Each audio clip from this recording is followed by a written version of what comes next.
The following is a presentation of the St. Louis Chess Club.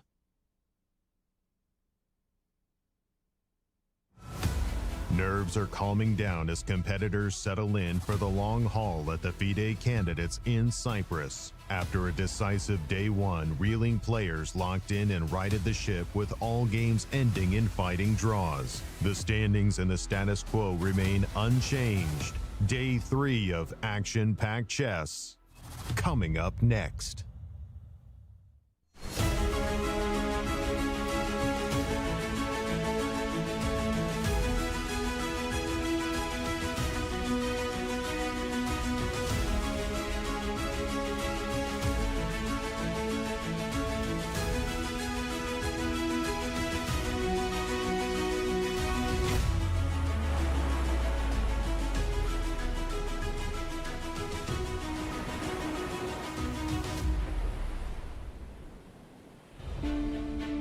Hello chess fans and welcome to round 3 of the FIDE Candidates tournament.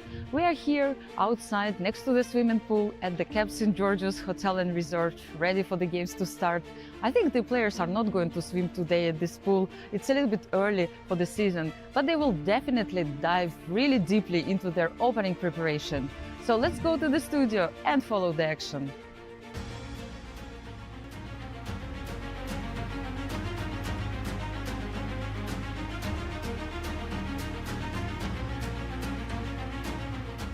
Hello everyone and welcome to our show today in chess. I'm your host Nazi Paikidze and I'm here with my amazing co-host Yasser Seirawan. Nazi, amazing to be with you. Let's dive into our broadcast, shall we? Hello everyone and welcome to our coverage of round 3 of the candidates. Round 2 featured 8 draws, but it wasn't through lack of effort. In fact, the games have been marvelously competitive and enjoyable to commentate on.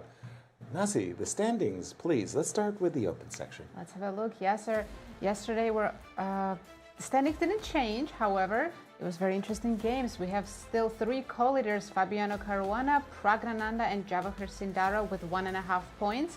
At 50% are 2 players, Wei Yi and Matthias Blübaum. And for the ladies' standings? For the ladies, it's been a surprise that there hasn't been a single decisive game yet. All draws, everybody's at 50% sharing first place. And again, not through lack of effort. And today's pairings. Let's have a look what we have today for round 3. Matthias Bluebaum is facing Andrey Esipenko. Whoa, a big matchup. 2 co-leaders, Praggnanandhaa against Javokhir Sindarov. Another big matchup, Fabiano Caruana against Wei Yi. And Hikaru Nakamura facing Anish Giri. Fantastic. And play has been underway, Maurice. Jump right into the games.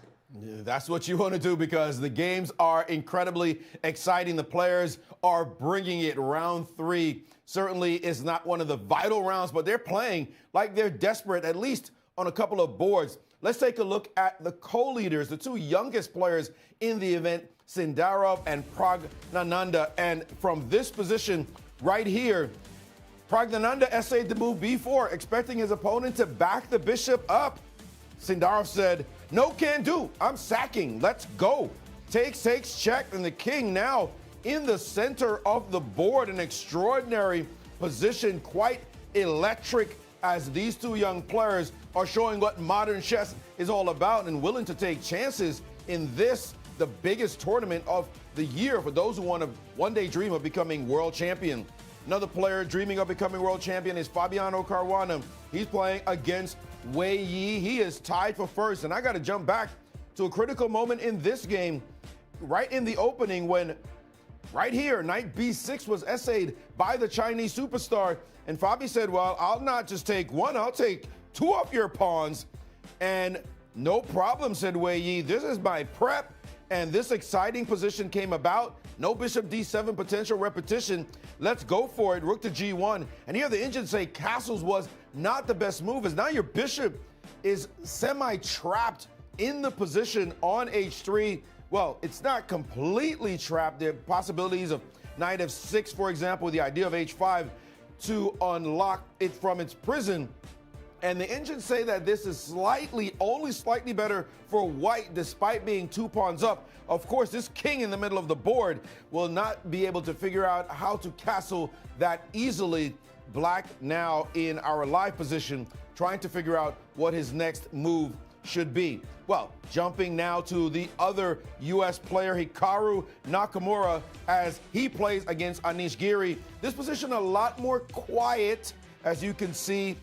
Pieces on good squares. This pawn on d3 is slightly weak, but white with the two bishops, his light square bishop, will one day look to show its potential, and we'll see how this one goes. And another position a bit more quiet, maybe the least contentious of all, is between two of the tailenders. Well, don't call Matthias Blübaum a tailender, as he has drawn both of his games so far, saying, I belong. Esipenko will say, well, but by the way, you're one of the lowest rated players, as I am. Maybe a victory. I'm thinking this one should end in a draw as it's trending, but the other games are very exciting, and the ladies are actually also playing some barn burner games. Incredible chess here on day 3 of the candidates. Thank you, Maurice. Looking forward to getting into the game. So first, let's inform our viewers of the format for event. How do we determine a challenger? Here it goes. Absolutely. The format here is 8-player double round robin. Players are not allowed to offer any draws until Black makes their 40th move. Time control is 2 hours for the first 40 moves, 30 minutes for the rest of the game, with 30-second increments starting only from move 41. And we are in round 3 of a 14-round tournament. Tell us our remaining schedule. Right, today players are back to play round 3. It's getting closer to that first rest day.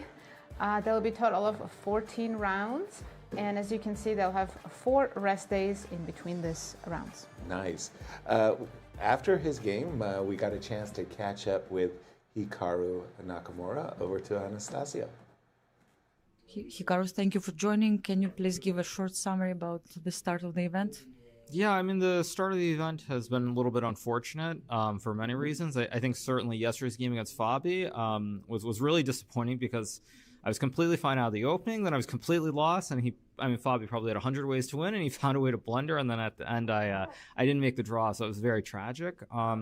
Today I was much worse from the get-go. I don't think I really had any chance to be better.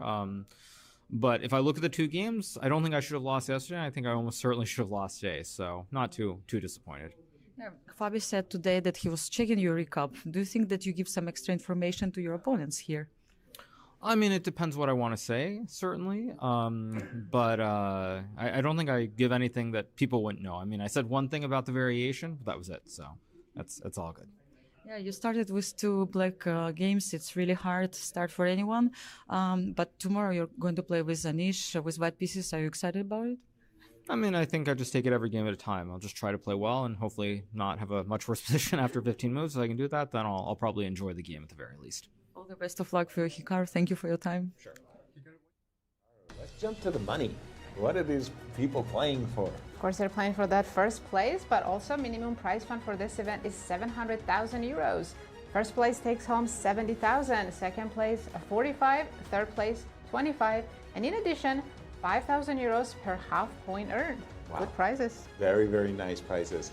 Well, let's jump into everybody's pick, or big favorite for ourselves. Fabi, he's up 2 pawns against Wei Yi, and when we came on, we were actually a bit nervous about this double pawn sacrifice that Wei Yi, and with that move knight d7, we were thinking to ourselves, wow, he's being very, very ambitious. Yeah, it looked like Fabiano walked right into Wei Yi's preparation. Precisely. There was a moment where Wei Yi had 1 hour 55 minutes, so he only had to spend 5 minutes while Fabi was down an hour already on the clock.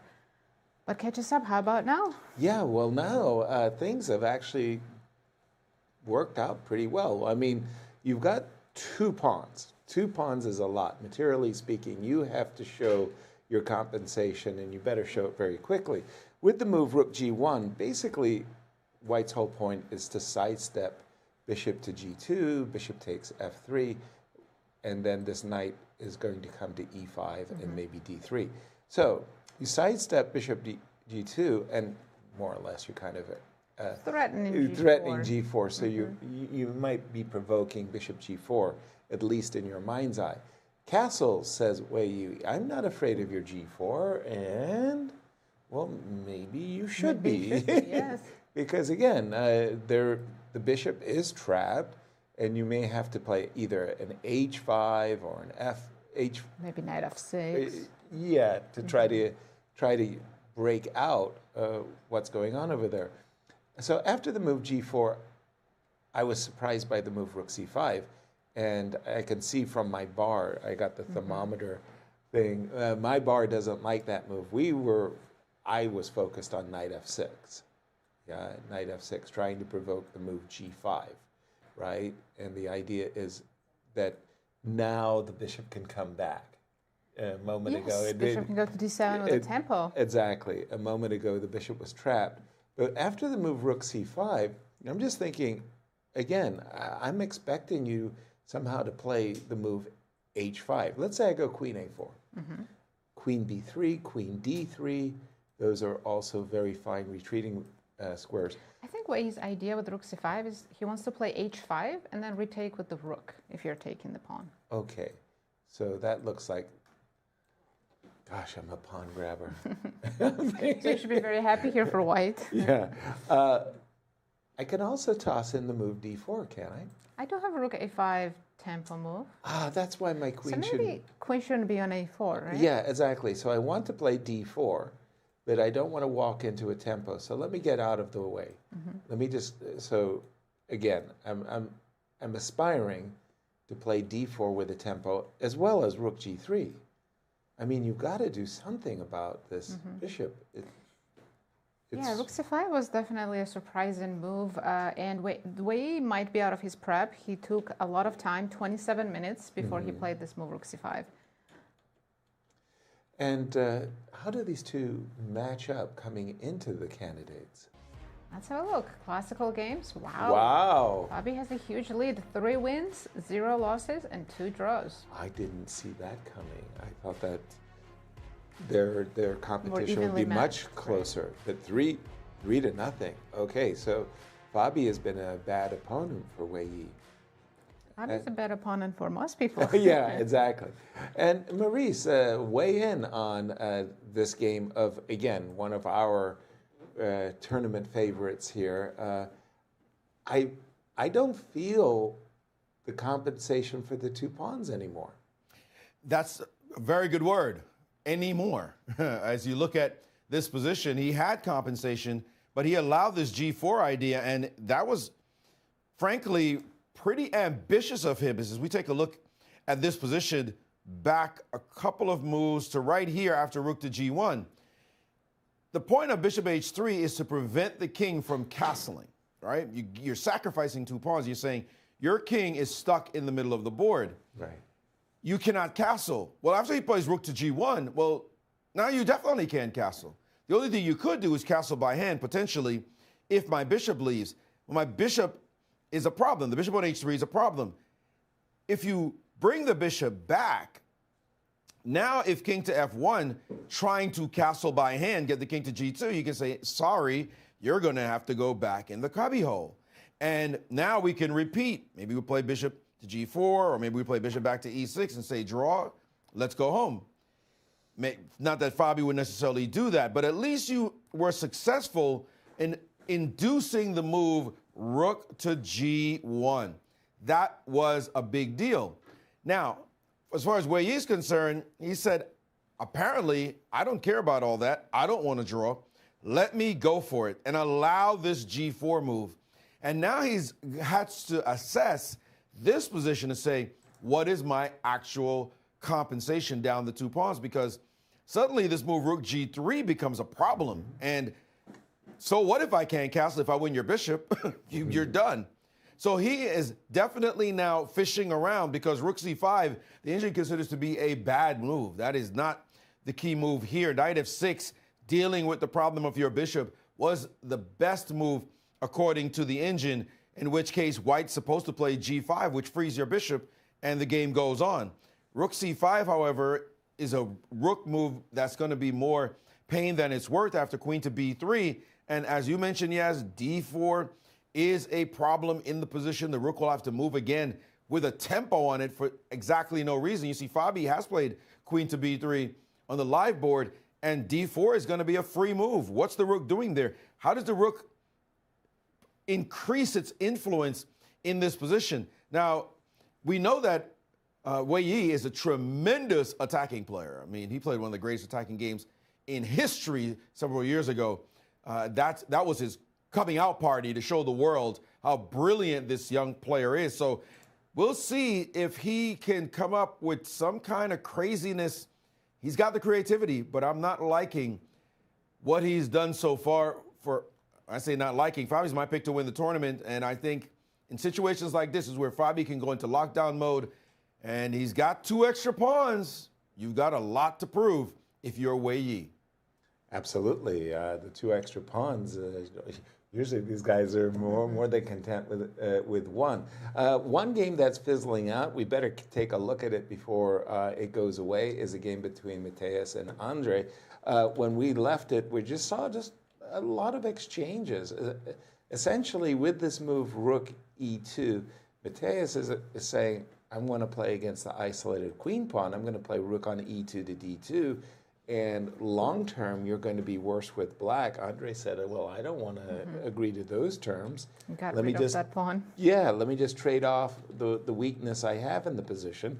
And that precipitated a lot of trades. In fact, they just kept trading down. And that was why I was saying that I'm expecting a draw to result. Probably Maybe something rook like d1? bishop f5. Or that, yes. Bishop f5, bishop a2. I was kind of expecting to see something like rook d6. Why not rook d2? Rook d2, I will take. And don't you feel bad that I've messed up the perfect pawn structure? Exactly. I do a little bit, but it shouldn't be enough. Exactly. So we'll get into it. Knight ending a 4. No, black should be better here, though. My king is out king d6. Is it so fast? Maybe. Maybe, right? King d5, king c4. So maybe the rook trade is not the best. Still, yeah. king c4, yeah. Knight end games are so similar to pawn endings, right? Exactly. So it's quite dangerous. I don't think Matthias is going to go for this. You don't expect them to play. Okay, so in the current position, excuse me. Let me just. Yeah, bishop e6 refresh. was the last move. And maybe Matthias should play f4 instead. I like that more. f4.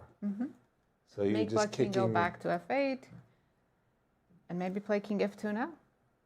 King f2 now. Okay. Here I feel more comfortable with white. Yeah. Here. Yeah. It was strange. Okay. So bishop f5, rook d2, and it just turned out that your king was really super active. Huh. Which matters a lot in the end game, and but now you're leaving my rook on the second rank. Yes, I'm kind of determined to say. Punish me for the e6. Yeah, but okay. I think the black pieces are simply too active. Right. I liked your f4 and king f2. So 3 versus 3, 2 versus 2. That looks like it's headed for a draw. The tournament top seed, Hikaru Nakamura, obviously hasn't gotten off to his desired good start. He did start with 2 black pieces. He's white. It feels like a reverse Sveshnikov, and this knight on d4 is great compensation for the bishops. But are you a bishop person? In this position, I like black a little bit more. And we saw in the interview, Hikaru said, if I don't get a worse position after 15 moves, then I'll be okay. And we're exactly at move 16. What do you think? Is he in a worse position? Well, I can see from the chess thermometer, the chess thermometer is saying triple zeros or dead even. And I'm one of those people that will like Bobby Fischer, who loved to play, I would call it the Fischer system. They called it the Sozin. The Soviets did. Sozin played it 3 times, lost twice, drew once, and he's got his name attached to a variation that Bobby played his whole life. So the idea that Bobby had was that the d5 square, or the d4 square in this case, was worth the bishops. Like, you give up the bishop to get this great knight. Now, having said that, modern theory is said, well, you play around the knight. The knight looks good, but in fact, The knight on Blocking the d4. d file, right? Yeah, shelters the backward pawn on d3. And maybe you play knight c5 with or without b2, b4. And you eventually, okay, is it my turn? It's black to play. Okay, give me a move. Rook c8. I'll just Sure, rook c8. rook c8. So we'll go knight c5, yeah? I'm Takes, assuming we're takes. going to take. Queen d6. d6, yeah, fair. B4. Okay, b4, yeah. Okay, 2 bishops versus 2 knights. Exactly. And the idea in the Sveshnikov is that when you play the move f4, you undermine black in the center. The initiative can suddenly shift hands. And it's a very devilish, It's a dynamic position, yes. truly. And sometimes it's really hard to get your head around who stands better and No, even now why. that I'm looking at it, maybe black shouldn't allow knight c5 to begin with, because white's position improved a lot. Maybe black starts with queen d6 and Queen d6, asks your knight to take on b6, because what else can you do with the knight on a4? Yeah, should I play b4 as a prelude? Should I play rook c4 as a prelude? Let's go rook c4.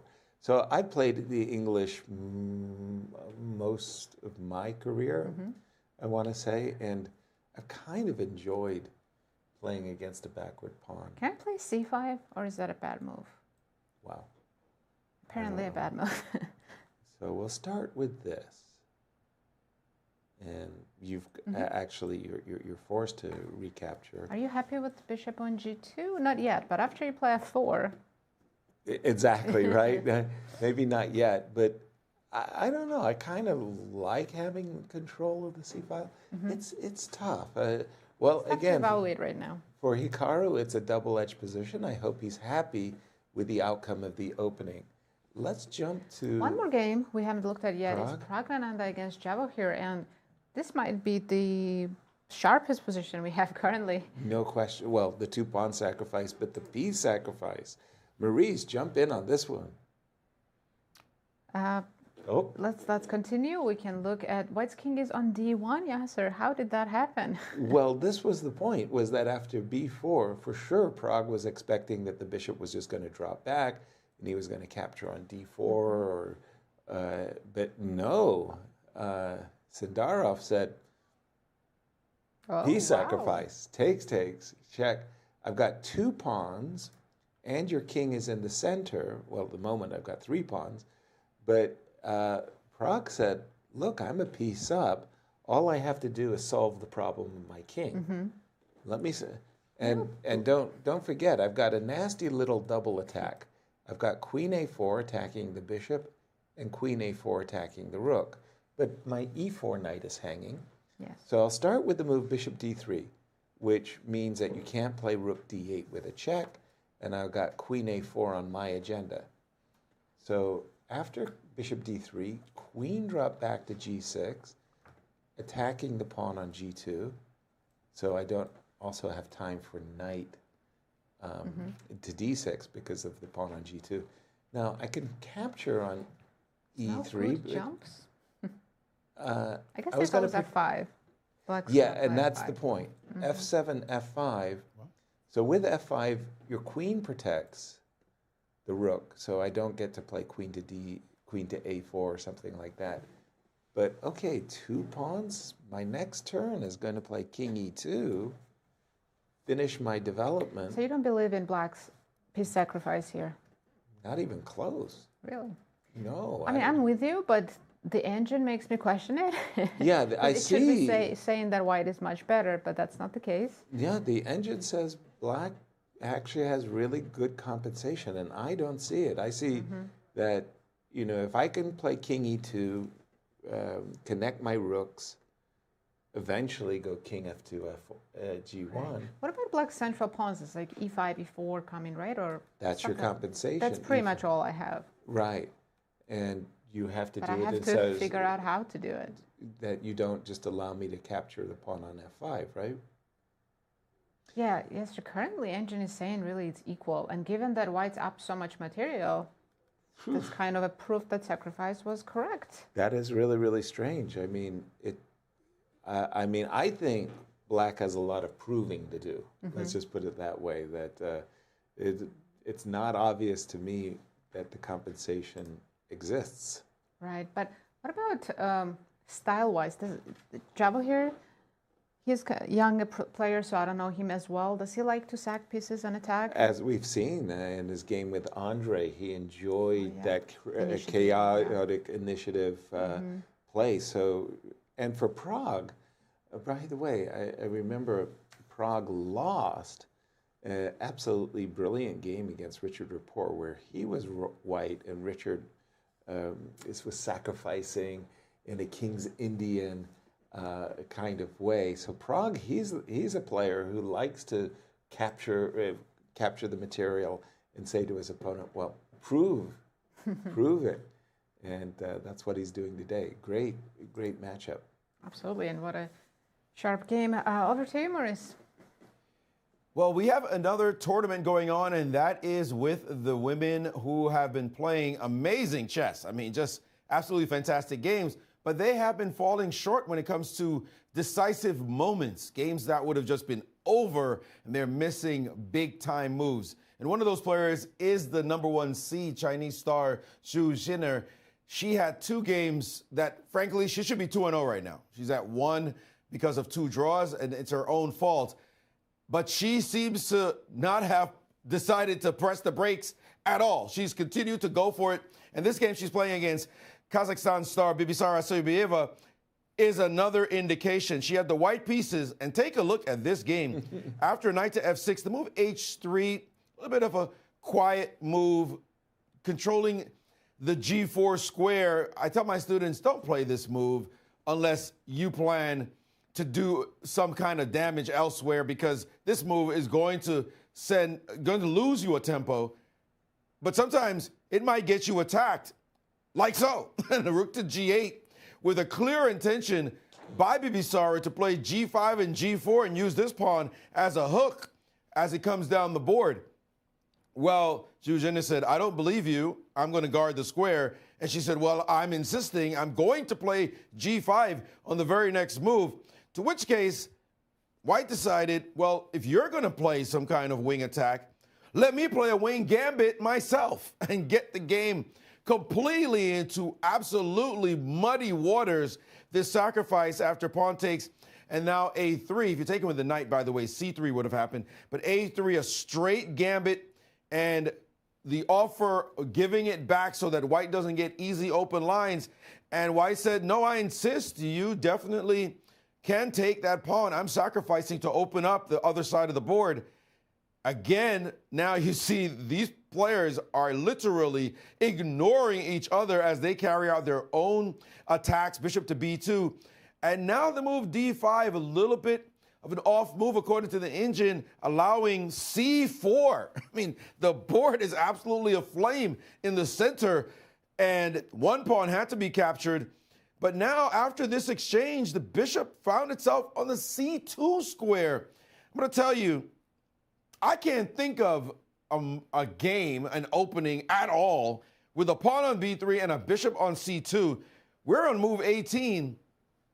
No, I can't. No, pawn on b3, bishop on c2. What the heck is that? This is not supposed to happen. And by the way, look at Black's pieces on the back row. Nothing developed except for the knight on c6. Okay, the rook on g8 is quite active, but still a completely crazy position. The engine likes White here after queen to d2. It gives different lines. I was wondering about the move queen to a5, and the engine gives queen back to c1 as a move. Or if bishop to c3, don't play this move, by the way, because rook b1 wakes you up. The b pawn is hanging, your bishop is hanging, and your queen is hanging. But in this position, there is the move queen to h5. And as I follow top engine moves here after castles and knight to d4, I'm thinking Zhu Jiner said, I don't know. This queen is somehow got over to the h file. The rook is still on the line. The king is castled.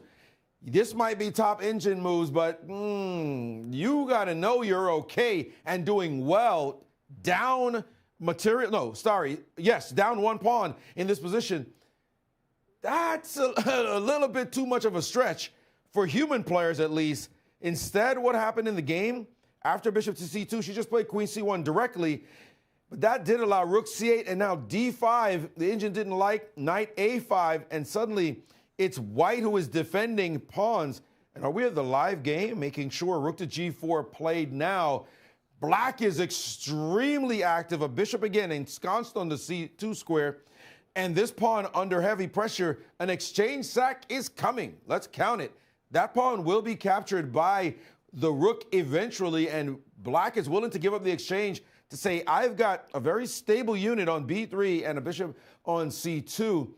This one, I don't even know how to evaluate. The engine gives a small edge to white after this crazy bishop f6 idea, but who knows? I mean, this one is pure chaos. Zhu Zinner, you see there on the left, she is that kind of player. She goes all the way. But Bibisara is known to pack a heavy punch as well. We will follow this one to see just how this game proceeds. Two very exciting players indeed. And I agree with you, Maurice. Zhu Zinner deserves to be 2-0. She played that piece sacrifice, knight g5 and f4 in game one against her countrywoman. And it was a great game. So then yesterday also, she was so close to winning. Exactly. Still keeping an eye on the game of Hikaru and Anish Giri. I noticed that Anish is now behind on the clock as he's trying to figure out, is the knight on d4 so pretty, or maybe it should just go to c6. To c6. And if you do drop back to c6, it has a very clear intention of finally, give me the pawn. I'll probably end up defending it with something like rook c3. Can black put the bishop on d4, replace the knight for a bit? That actually makes some really wickedly nice sense, right? I guess I'm playing knight c5. You're giving me a pawn. Oh, you're taking with the bishop, yeah. Yes. And let's just drill down a little bit about Hikaru. Ben Underwood put some nice graphics together about this top seed. Right, this is Hikaru's performance, high level versus easy tournaments. This makes sense. So in high level tournaments, he doesn't lose many games, and He his outperforms, performance rating is over 2,800. In the lower level events, it just takes one draw. And you drop. Yeah, exactly. And I think this is truly the case for everybody. I always felt personally, when I was playing Karpov or Kasparov, you wanted to play your absolute best. You wanted to rise to the occasion. And when you're playing in a tournament with a lot of amateurs, you tend to be a lot more friendly. But guys, we should also point out those Mickey Mouse events. We saw the graphic there that said Mickey Mouse, and we should pull that back up because the fans might be wondering, who are you insulting? It's Hikaru who called those events Mickey Mouse events. So that's a direct quote from him. We should point out that these ratings of the players he's playing against, they themselves are low. So it's not necessarily that Hikaru doesn't do well against them, but even if you beat a 2,000 rated player, your performance rating is not going to be that high. In fact, I'm actually surprised that it's 2594, especially if this is an ELO performance, because that means his opponents were probably around 2,200 to get to this kind of performance, and he was smashing all of them. So let's be fair, this graphic is slightly deceptive, at least as far as the Mickey Mouse tournaments are concerned, because he's obviously playing low-rated players and couldn't actually get that high-level performance. But the high-level performance we see on the left, that's more representative of him playing against his peers, and that's why his rating is above 2,800. Because that's how he performs against the top players. And number 2 in the world at that. Yeah, absolutely.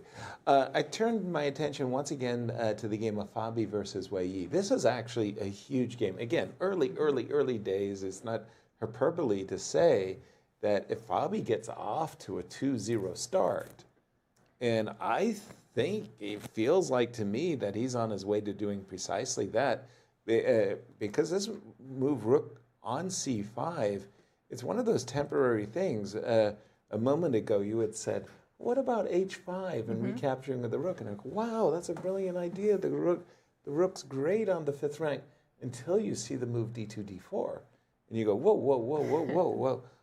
Aren't you just giving, and Wei Yi is just giving white this huge tempo. So if you go h5 and we go d4, I mean, I don't see the compensation. I see white. K5? Yeah, and I see. Stay on the 5th rank at least. Exactly, and I see white saying, okay, I look at the takes Bar completely g5. jump up. Yeah, I really like Bobby's situation. Early part of round 3. Let's take a look at Ben Underwood's stats. Who's going to win the tournament? Right, starting with pre-tournament predictions, Fabiano Caruana was the favorite with 28.2%. Hikaru in second with 16%. And in third, Sindarov, Javokhir, it's his first time playing candidates. He's the youngest, but Remarkable. very good chances. Anish Giri in fourth, and so on. After day 1, things changed a lot. Fabi started with a win. So Over Hikaru. almost doubles his chances at 40.7% favorite now. Sindarov also started with a win, so almost at 20%. And Prague, these 3 are still currently sharing first place, so it's no surprise they are the 3 favorites. And after round 2, because everybody drew, Fabi, Sindarov, actually only Fabi increased chances a little bit. 42.2%, but yeah, that's a big advantage for Fabi. Absolutely, and while we were looking at that graphic of breaking news, Maurice, Wei Yi just made a blunder. Made a blunder, the way you said it. An absolute mind-numbing blunder in this position, and it often happens.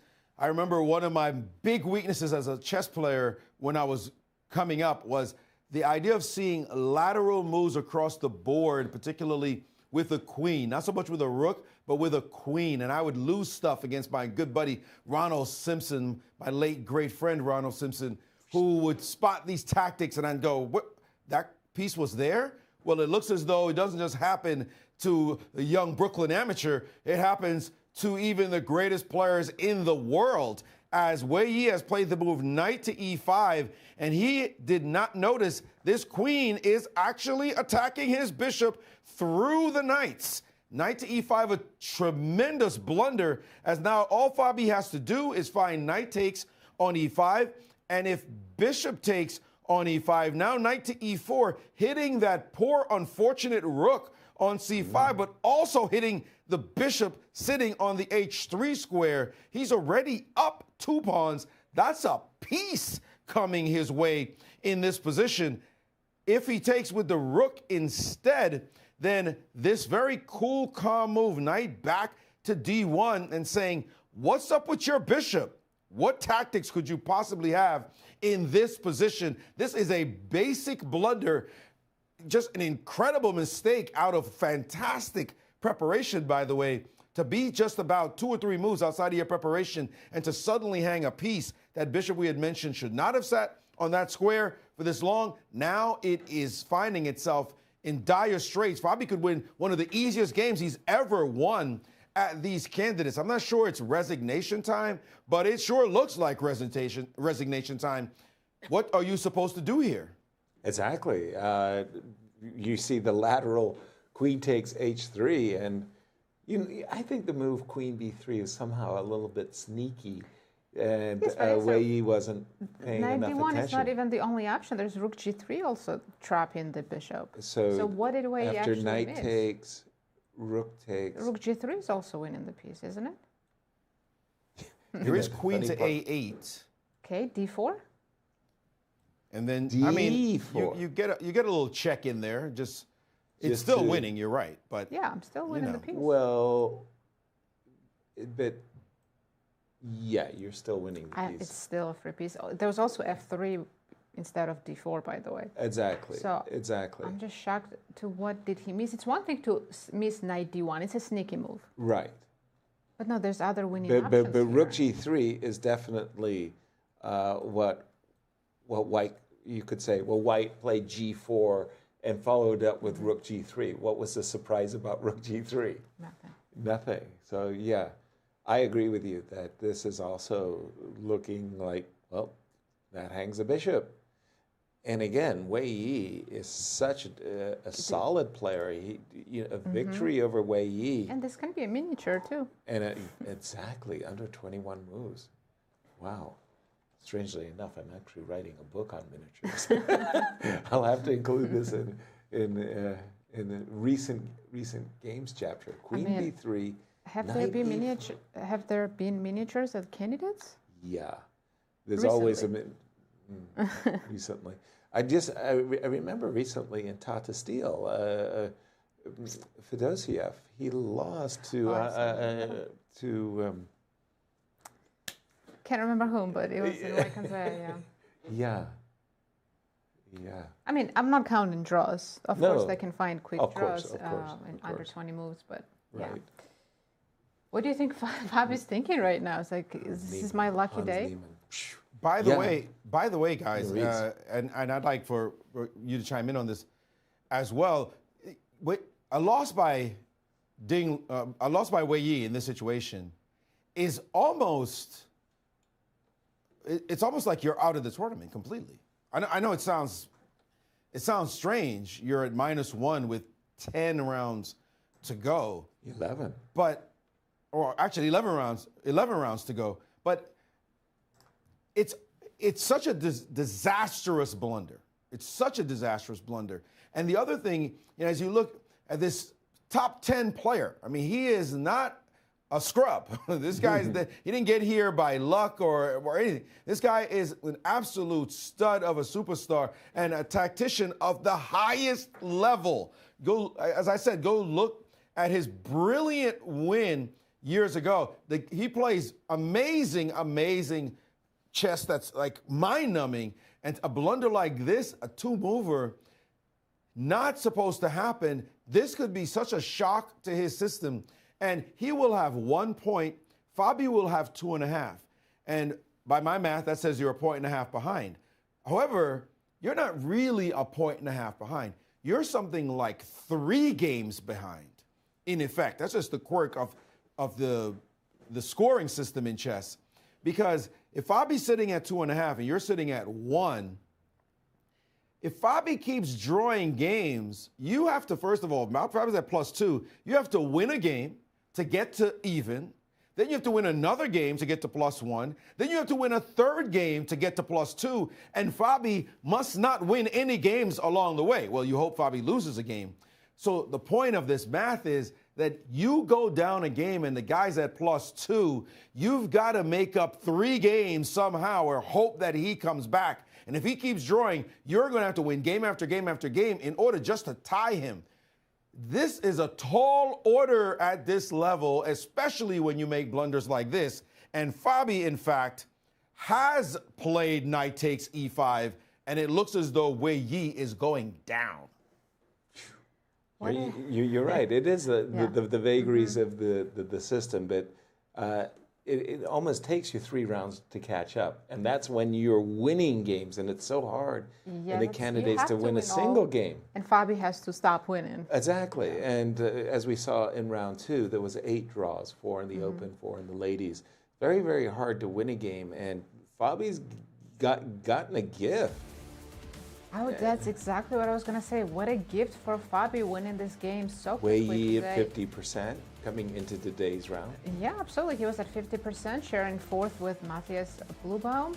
And Fabi wins. Now Prague and Javokhir are looking like they absolutely have to win as well. Suddenly that becomes a huge game to and stay. By the way, Prague and Javokhir are playing each other. So only one of them can win and catch up with Fabi.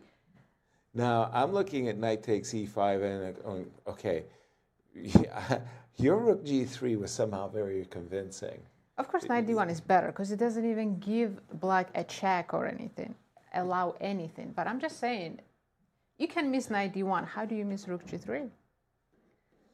Yeah. You know, it's one of those things. Sometimes you're calculating deep lines.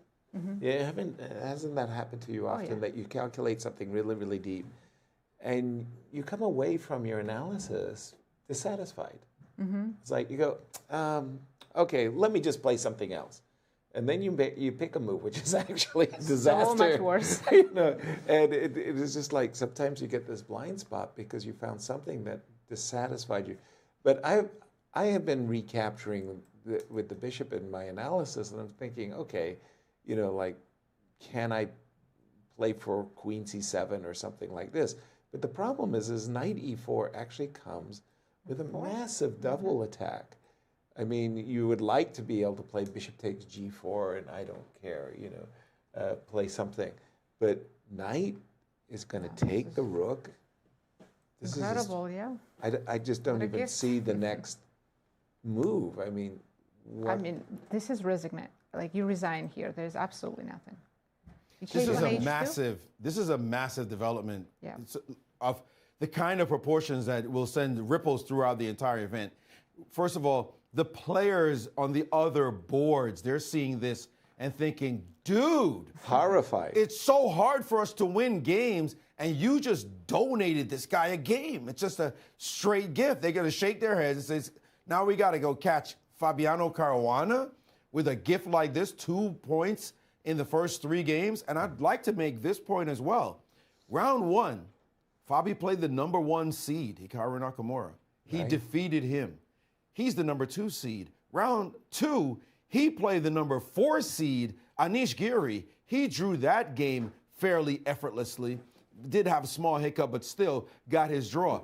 Round 3, he plays the number 3 seed. He has played the other top 4 seeds, him being number 2, in the tournament, and he's going to score 2.5, half, against the favorites of the event. Everybody else he's looking at like, oh, guess what? I'm playing fairly well, people. I'm having the results I need. He's starting to look like the preemptive challenger right now already. If you're a betting person, it's hard to bet against Fabi after a win like this. Well, exactly. Again, if you're going to get a gift, and this is a gift. I'm looking again at knight takes e5. I was trying bishop takes e5, but knight e4 just ends the story. Yes, so we looked at the pie chart. Fabi had 40%. After this win, isn't it going to be like 65, 70? 50% for sure. It's going to be even higher. Unless Prague or Javokhir win and have same points. Exactly. Fabi's just going to his chances are skyrocketing right now. Exactly. And again, you're just looking at this position. How am I supposed to recapture? I recapture with the bishop. Knight e4 just rocks my world. I guess you would still try rook e5 and hope your opponent... I don't know what you hope for, honestly. Okay, here you go. This position is hopeless for black. Okay. We can pull up because Yasser showing a line. No, because I was thinking... You want rook c1 checkmate? Yes. Why not? I can go knight c3 back. I could play king d1. Knight c3 back, I think, was pretty good enough. It's not just an extra piece either. It's also 2 pawns that we had earlier. Right. That's a full rook. I know. As Roman Gingi-Hashvili likes to say, white has the compensation. It has the material and the compensation. Compensation. Anything else white could have. Maybe the attack. Queen takes h6. Yeah. No, I've ran out of ideas. I just don't get. I don't see anything for black, and for Wei Yi, this is nothing short of an absolute disaster. He didn't see coming in that he would be victim of a miniature Maurice. Guys, this is not a situation where you should be looking for stuff for him. He's desperately looking for it. It's just a blunder. It happens at every level, unfortunately. And people, I saw this, my friend sent me this picture of a GM recently who was winning in the position and made a move, and his opponent played queen takes g7 mate. Mate. Yeah. And he just mismated 1. And the look on his face, and this is a grandmaster we're talking about, just mate on the board. And you say, it happens. People are fallible, right? They're human. It can happen. And it's unfortunate that it's happening to Wei Yi in this tournament. This is the biggest tournament of his life to date. But it happens. The blunder happens, and there's no recovery. And the person you're playing against is ruthless. By the way, you remember that game where Magnus blundered a piece against Gwaine Jones? Gawain Jones and Tata Steele. Yeah. In the Dragon. Yeah. And he just blundered a piece. It was Magnus, and he just blundered a piece. Yeah. But it was Magnus, and he came back and won the game anyway. Yeah. It happens. There's we might be shocked by it, but grandmasters are fallible too. Yeah. Thank you, Maurice. And we're going to have a very, very special guest joining us. Yes, sir. Michael Khodorkovsky will be joining us today to discuss some news, and he's actually with us now. Welcome to the show, Michael. Michael. Thank you, Nazi. Hi, guys. Hi. Greetings from here from Paphos in Cyprus, where the candidates tournament is happening, and we're happy to celebrate Fabi's another win. Can you say that, Michael, as the director of the Grand Chess Tour? I thought you were all about neutrality and supporting all players. Actually, I don't know if you saw this, but I was asked to make first move today on Fabi's board. So when I met Fabi at lunch, I told him that, and I said, hopefully I will bring you luck. So if he is winning, then great. Yeah. Michael, good to see you. I hope you're enjoying your time there in Cyprus. We'll get some insights from you what it's like. But you have some breaking news to tell us about the Grand Chess Tour. Well, Grand Chess Tour will start 2 weeks after candidates will be over in Warsaw. And today, as you know, we announced a little change in the roster because world champion Gukesh will not be able to participate as a full tour player, but he will be playing as a wild card participant, and he will be playing in Warsaw and Zagreb in Rapid and Blitz. And at the same time, we're happy that 2025 World Cup winner and actually participant of the candidates tournament here, Sindarov, will change his status from wild card to full tour player. And first time, it would be his debut as a full tour player at the Grand Chess Tour. So we're excited to have young players eager to play in the Grand Chess Tour. And again, let's actually be honest that we are hoping that our compatriot Fabi or Naka will be able to win the candidates tournament and challenge Gukesh. With that, by the way, sorry to interrupt you, Michael. Title. Sorry to interrupt you, but Fabi has won the game. The game is over after knight to d1.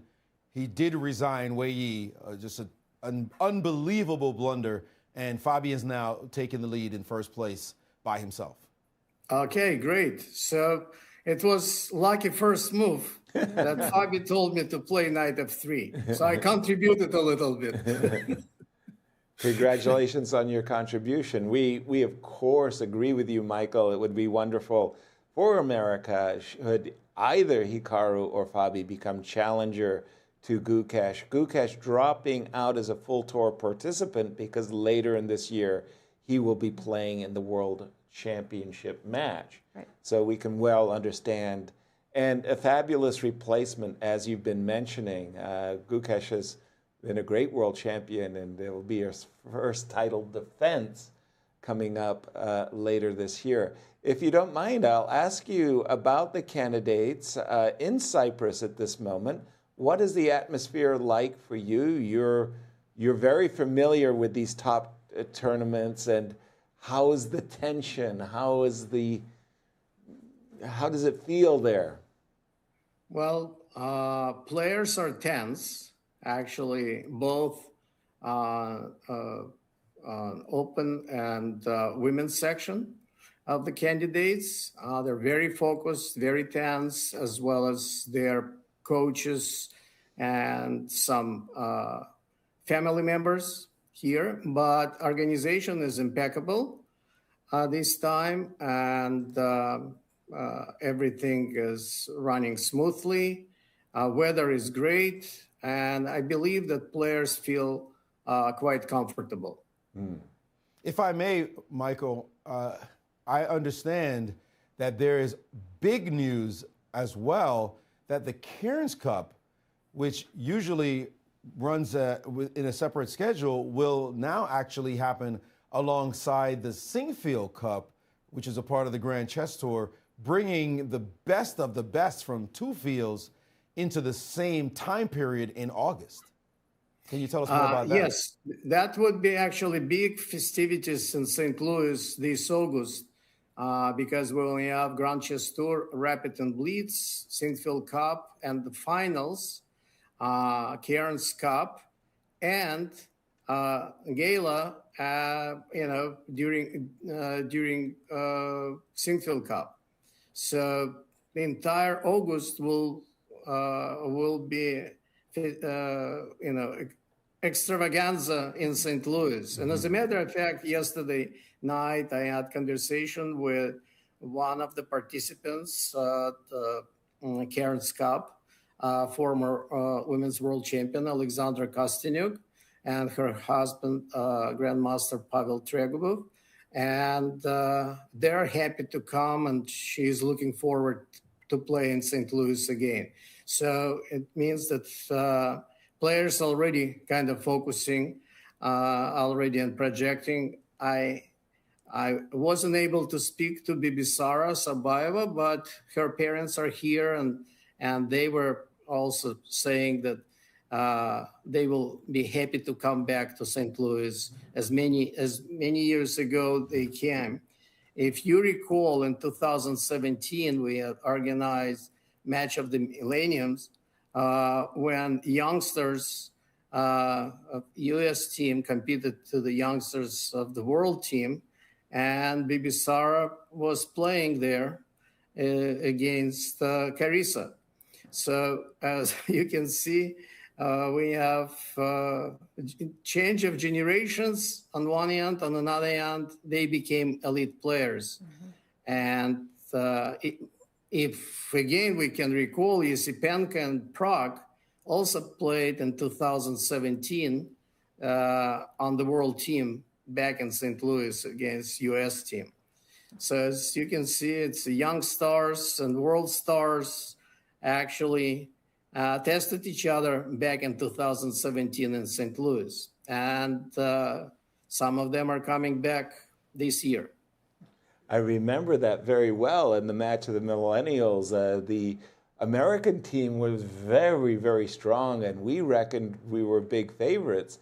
And it turned out that the world team actually won that match, and it shocked the Americans. And now you're mentioning, hey, wait a minute, the world team have all become elite players. They're all in the candidates now.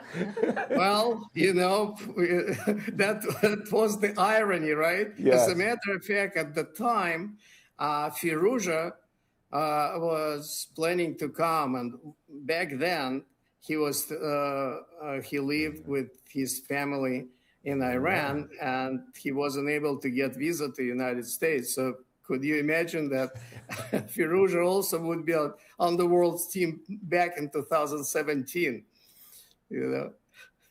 Yeah, hilarious. And I just want to add, guys, that here at the candidates, 4 out of 8 participants are members of the 2026 edition of the Grand Chess Tour. Let's take a look at the full Grand Chess Tour and see our schedule. Absolutely. Amazing tournaments coming up. Grand Chess Tour will start in Warsaw, Poland with Superbet Rapid and Blitz on May 5th. Gukesh will play as a wild card. Then it moves on to Bucharest, Romania for the Superbet Chess Classic, May 14th. Then Zagreb, Croatia for another Rapid and Blitz, and Gukesh will be playing that event as well. Right. And then all the events move here to St. Louis, starting with Rapid and Blitz, the Sinkfield Cup, and the Grantchester Finals. Michael, thank you so much for making time for us and joining us on the show. And thank you for making the first move for Fabi. You gave him inspiration. I'm very happy to do this. And somebody already actually joked that I should do this tomorrow as well. But Every day. With black pieces, you know. But I also want to say that regardless, Gukesh will be playing likely the challenger and one of the legs of the Grand Chess Tour. Yes, lovely. Michael, once again, thank you so much and enjoy your time in Cyprus. It would be short trip, but yeah, I will enjoy it. It's sunny here. All right. Thank you for joining us. Okay, thank you too. Thank you for having me. Absolutely. Wanted to join because we now, Fabi won the game, now our attention really has turned to the game between Prague and Sindarov because that suddenly... Only two players who could catch Fabi. Precisely. And now when we left it actually, in my view, in a position where I like Prague's position very much, but Prague made a move that just shocked me, frankly. So essentially what's going on is Black would love to play the move e5, e4, just full stop. That's what you would love to do as Black. The problem is that anytime you play e5, I'm reaching for your f5 pawn. We were discussing that Black has to figure out how to play e5 without losing f5 pawn. Exactly. So a move like king e2, preparing Rook to f1, preparing to bring your pieces into play makes perfect sense. He reached for his queen c3, and I said, well, wait a minute, you're not keeping an eye on the f pawn anymore. Can't Black just play e5? His thought was that he could take on e5 here. Knight takes e5, but it's an immediate blunder, queen f6. And yeah, that's just a pin. It's like knight e5 again. That's where Wei Yi blundered his piece. Actually, yeah, you're right. That's an echo of both games. What Prague missed, because he knows Javokhir is coming e5 before. The dream is it, and now it's more than full compensation because the king is really, I mean, e4 is... Prague is suffering now. He's the one worried about this position. He did play bishop c2, e4. Just a second. Let me just... this is the current position after e4. I'm just going to refresh my board and make sure I'm in the live position. And Yasser, if of course it's very early to say this, but if Sindarov wins this game, he catches up with Fabi and he plays Fabi tomorrow. I mean, for an event that is a marathon, 14 rounds is super, super long. These early rounds have suddenly become so important. crucial. And again, if two players were to get off to a two and a half start, right, and play each other for round 4, boy, someone can run away with it, right? Easily. Wow. Well, while we're keeping an eye on all the games, we have Ben Underwood, our statistician, joining our show. Over to you, Ben.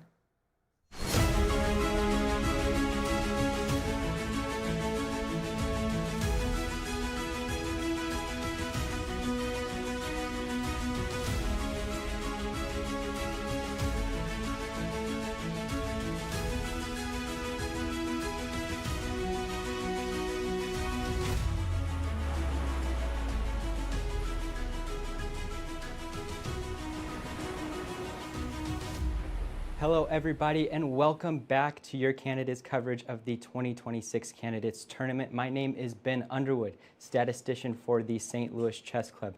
Now, we're going to be diving a little bit deeper into these players, how they play. We're looking at past tournaments of what happened in the candidates and future of what may happen in this one. We're talking blunders, brilliance, and everything in between, so make sure to stay tuned as we're going to get into it right now. Now, the blunder counter. This is the same graphic as yesterday because no blunders happened in round 2. Crazy. Unfortunately, Esipenko has to keep that title of the worst blunder of the tournament so far, but I don't think he's going to keep that for the entire thing. Thinking about it, there's 0 increment up to move 40. That makes a lot of volatility for the mistakes and blunders to happen. Anything can happen. Up to round 14, I think we're about to see some more crazy things happen in each of these games, so this will be one to keep an eye on. Now, tournaments in the past. Who is the best at blunders? Who made the least amount? That is Wesley So, with only 0.5 blunders per game in 2018. 1 blunder every 2 games. That is crazy. He is the best since 2013, but let's get into it. What position did Wesley So finish in that tournament? Only 7th. Now, Viswanathan, second best. We're looking at him. He finished first. He won that tournament. Karyakhin, 2018, finished 3rd. Nakamura, 0.86, finished 7th in that tournament. But he is one of the best on this graph. Nepo, in 2024, finished 3rd. And Carlsen, in 2013, won that tournament. Now, taking a look at these places, what do we see similarities between the numbers? There's not really a pattern here. We've got some 7th place finishes, we have some 1st place finishes and 3rd place finishes. Is the number of blunders not necessarily correlated with your performance in the tournament? Well, let's take a look at the worst performers, most blunders in a tournament, to answer that question. These are players who blundered more than 2 times per game in each of their games throughout a tournament. Kramnik takes the #1 spot in 2018 with 3.21 blunders per game. He finished 5th in that tournament. MVL 2021 finished 2nd. Gukesh won the tournament, is our current world champion in the 2024 candidates. He finished 1st. Karyakhin finished 2nd in the 2014 candidates. Caruana, last 2 spots of the worst performers, but he finished 2nd in 2016 and won the candidates in 2018. Now let's take a look at these numbers. Are there any similarities with these? And I would say yes, with the exception of Kramnik's 5th place finish. We're looking at 1st and 2nd place finishes for the players that blundered the most in candidates history. Now that makes 0 sense whatsoever, but it actually does make sense. You're not playing chess against a computer. You're playing it against another human. Chess is still a very human game. So you need to figure out a way to bring your opponent into positions that they would be uncomfortable with and then beat them in those positions. My favorite way to explain this is looking at Sam Sevion's performance in last year's Sinkfield Cup. Sam finished that tournament with an average accuracy on chess.com of 99%.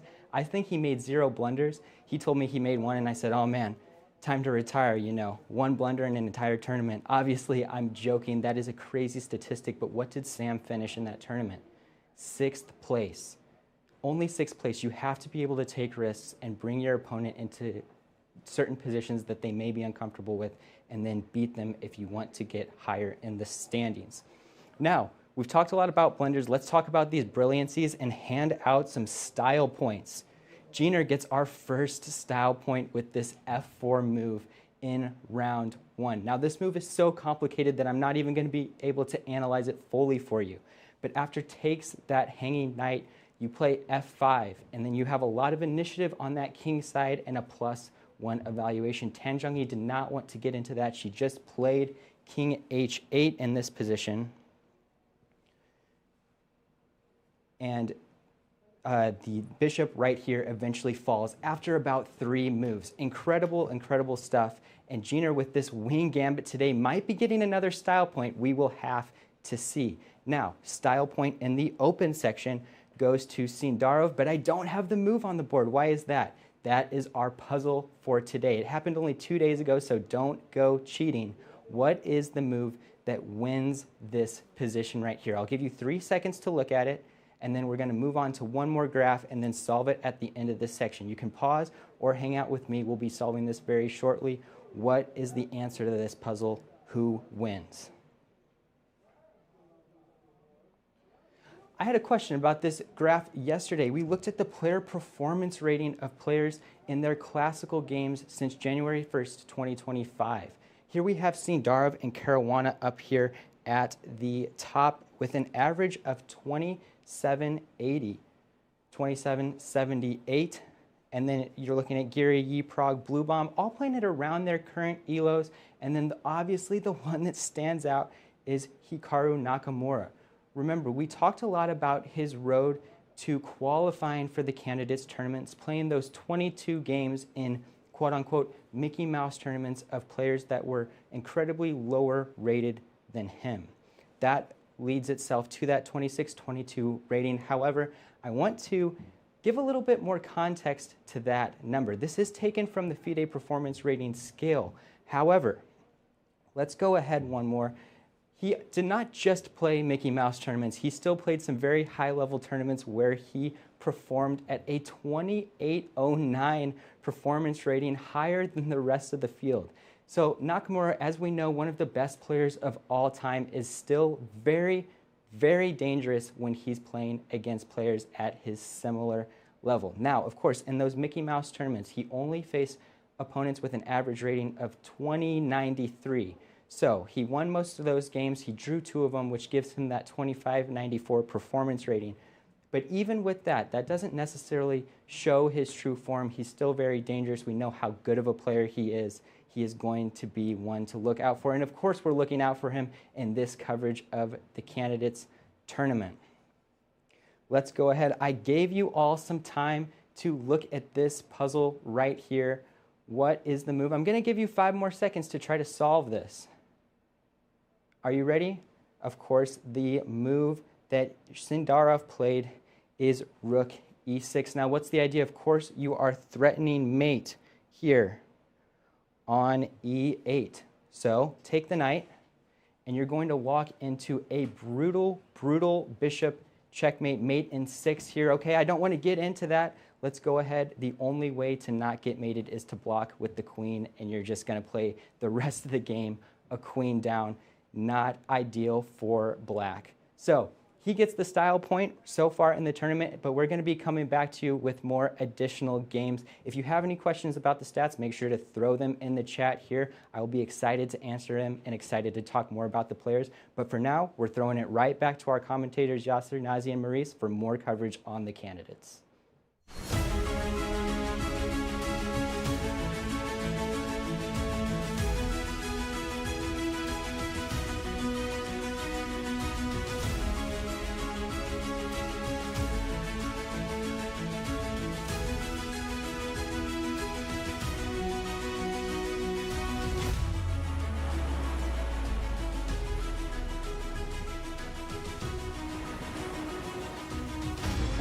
Ben, and we're back. We're in the middle of round 3. Let's take a look at the results. And surprisingly, we what a already result. have one. Woo, And just simply huge. What a gift to Fabiano Caruana. He won very quickly a smooth game against Wei Yi after a huge piece blunder by Wei Yi. Yeah, that propels Fabi to clear first, 2.5 out of 3. You couldn't ask for a better start if you're Fabiano, because you defeated the highest rated player in round 1. You win again against the 4th highest rated player in the tournament. It almost feels like a rest day for him, because he only spent an hour on It was this a game. miniature. It was a miniature for those of you joining us late. My goodness, So we're really Michael shocked. Khodorkovsky is the luckiest charm. First mover If you ever. could make the first move for him, Fabian Hikaru every day, we would be quite happy. Yeah, superstition. Which meant, of course, that the moment Fabi won his games, all eyes turned to the game between Prague and Sindarov, because those 2 players entered this round also tied for first with Fabi. And the winner of this game could join Fabi with a blistering Crazy start. position we have, Yasser. The king is on d1. White's up a piece, but look at the engine. It says black is already better. King on d1. White king is not going to find safety anytime soon. Black has so much initiative and active pieces, and black's not even fully developed yet. Yeah, that is the surprising one. But when I'm looking at this position, I love, of course, the fact that I'm a piece up. Wonderful. But then I have to ask myself, what are my pieces doing? Like I'm a piece up, but do I feel like I'm a piece up? The knight on d2 is not particularly joyful. Nope. The knight on g3, by the way, is even more, Yeah. you know, More uncomfortable. Yeah. poorly placed. And finally, the bishop on c2 is no shakes either. I mean, nothing's happening. I could see easy moves for black. Bishop d7, rook d8. And by the way, where am I putting my king? That's not intuitively obvious for me Queen either. side's not safe. Center's open. King side, you have to. If you make it to g1 with the rook on f1 and you fake castle, short side, you would be safe. But that takes forever. And by the time I get to e2, F4. I have to worry about an f5, f4 shot. So all in all, I think it's easier to play black's position, and I think it's more than compensation. Absolutely, yes. And also the time. Let's not forget, what they're is the not getting increment until move 40. Right. Prague has to make 20 more moves in 22 minutes. And not an easy position to play. Exactly. I mean, there are positions where you know what to do. You just open file, you bring your rook, and da-da-da. Maurice, this is opportunity is knocking for Sindarov for the second time with the black pieces. Indeed, and we had talked about missed opportunities so far in this event. There are players who should have won their games and didn't deliver. There are other players who feel incredibly lucky. And one such player in this tournament for the ladies is Kateryna Lagno. She should be at 0-2 right now based on the games that she had played. And by the way, today she could have been at 0-3. But guess what? She's about to win her game. Take a look at this game she plays against former women's world champion Tan Zhongyi. And the opening, well, it was a kind of strange affair, this line of the Gioco Piano. And after this move, knight b4, queen d2, she said, let me sack a pawn. We're already in fresh territory in this position. But this pawn sack is meant to make the king get displaced, which it did. But this position, white is up a pawn. After rook to d1, this move, bishop to a6, frowned upon by the engine, saying that it is leaving the knight offside. Bishop e6 toward the center would have been better. But now the move g4, does that remind you of anything? Well, you're going to have echoes even more so of a game we just saw Fabi play. Rook to g1 and g4, this time with the idea of playing the very powerful g5, knight to d5, g5, and white is cruising in this position. Knight h5 played, and the most natural move is just to take the pawn. Let's go. Even your queen can show up on g5 at some point. That would be great. Instead, what's going on with, we saw Wei Yi, a Chinese player, make a bad blunder of a rook move, and now his counterpart also makes a bad mistake with a rook move. Well, okay, it wasn't a blunder in Wei Yi's case, but it was a weird lift of a rook that contributed to his losing the game. This rook lift is even worse because now the queen can simply attack the rook, and the rook has to worry because if it moves, queen h3 is coming. What can you do? Your rook is simply under attack, and nobody can defend it except this pawn, and that doesn't help because after queen to f5, now this knight is under attack. How do you properly protect this position? King to g2 will simply be chased by this knight check, and massive trouble for black in this position. After the king moves, pawn takes. You cannot take with the rook in this position because you just get cleaned. All right, let's go back to the moment where after queen to f5, queen to d3 got played, and now the spectacular knight to e3 interfering with the queen's action on the knight. And that's a massive fork. The knight's attacking three things. Rook, and, the rook on d1, the rook on g4. Let me use my mouse.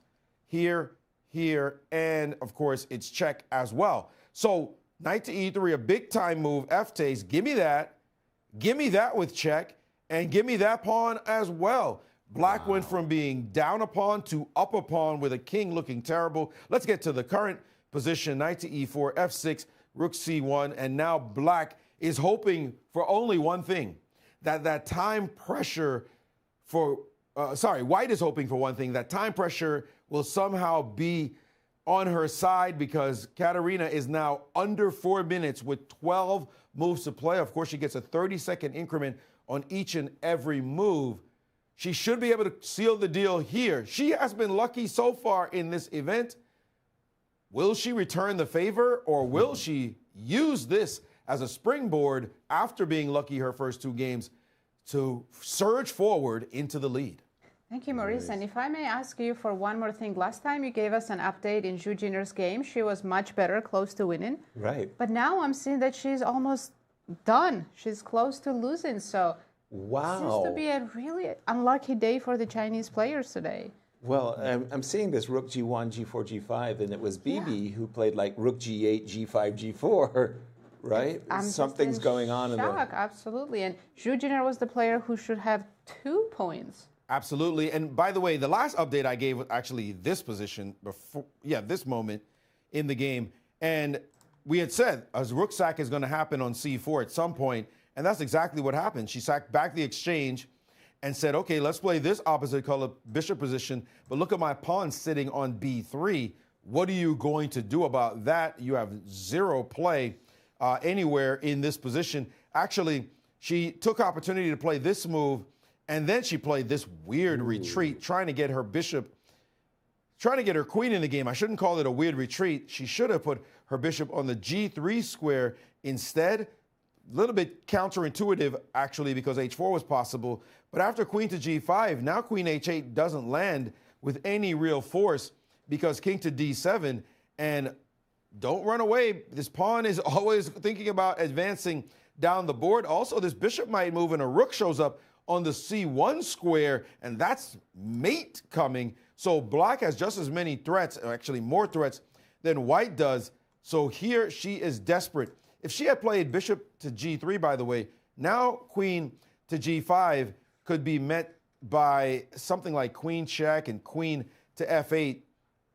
Interesting, the difference between the bishop on h2 but the problem is the mate threat. If I play bishop to g6, now it's no longer rook c1 mate.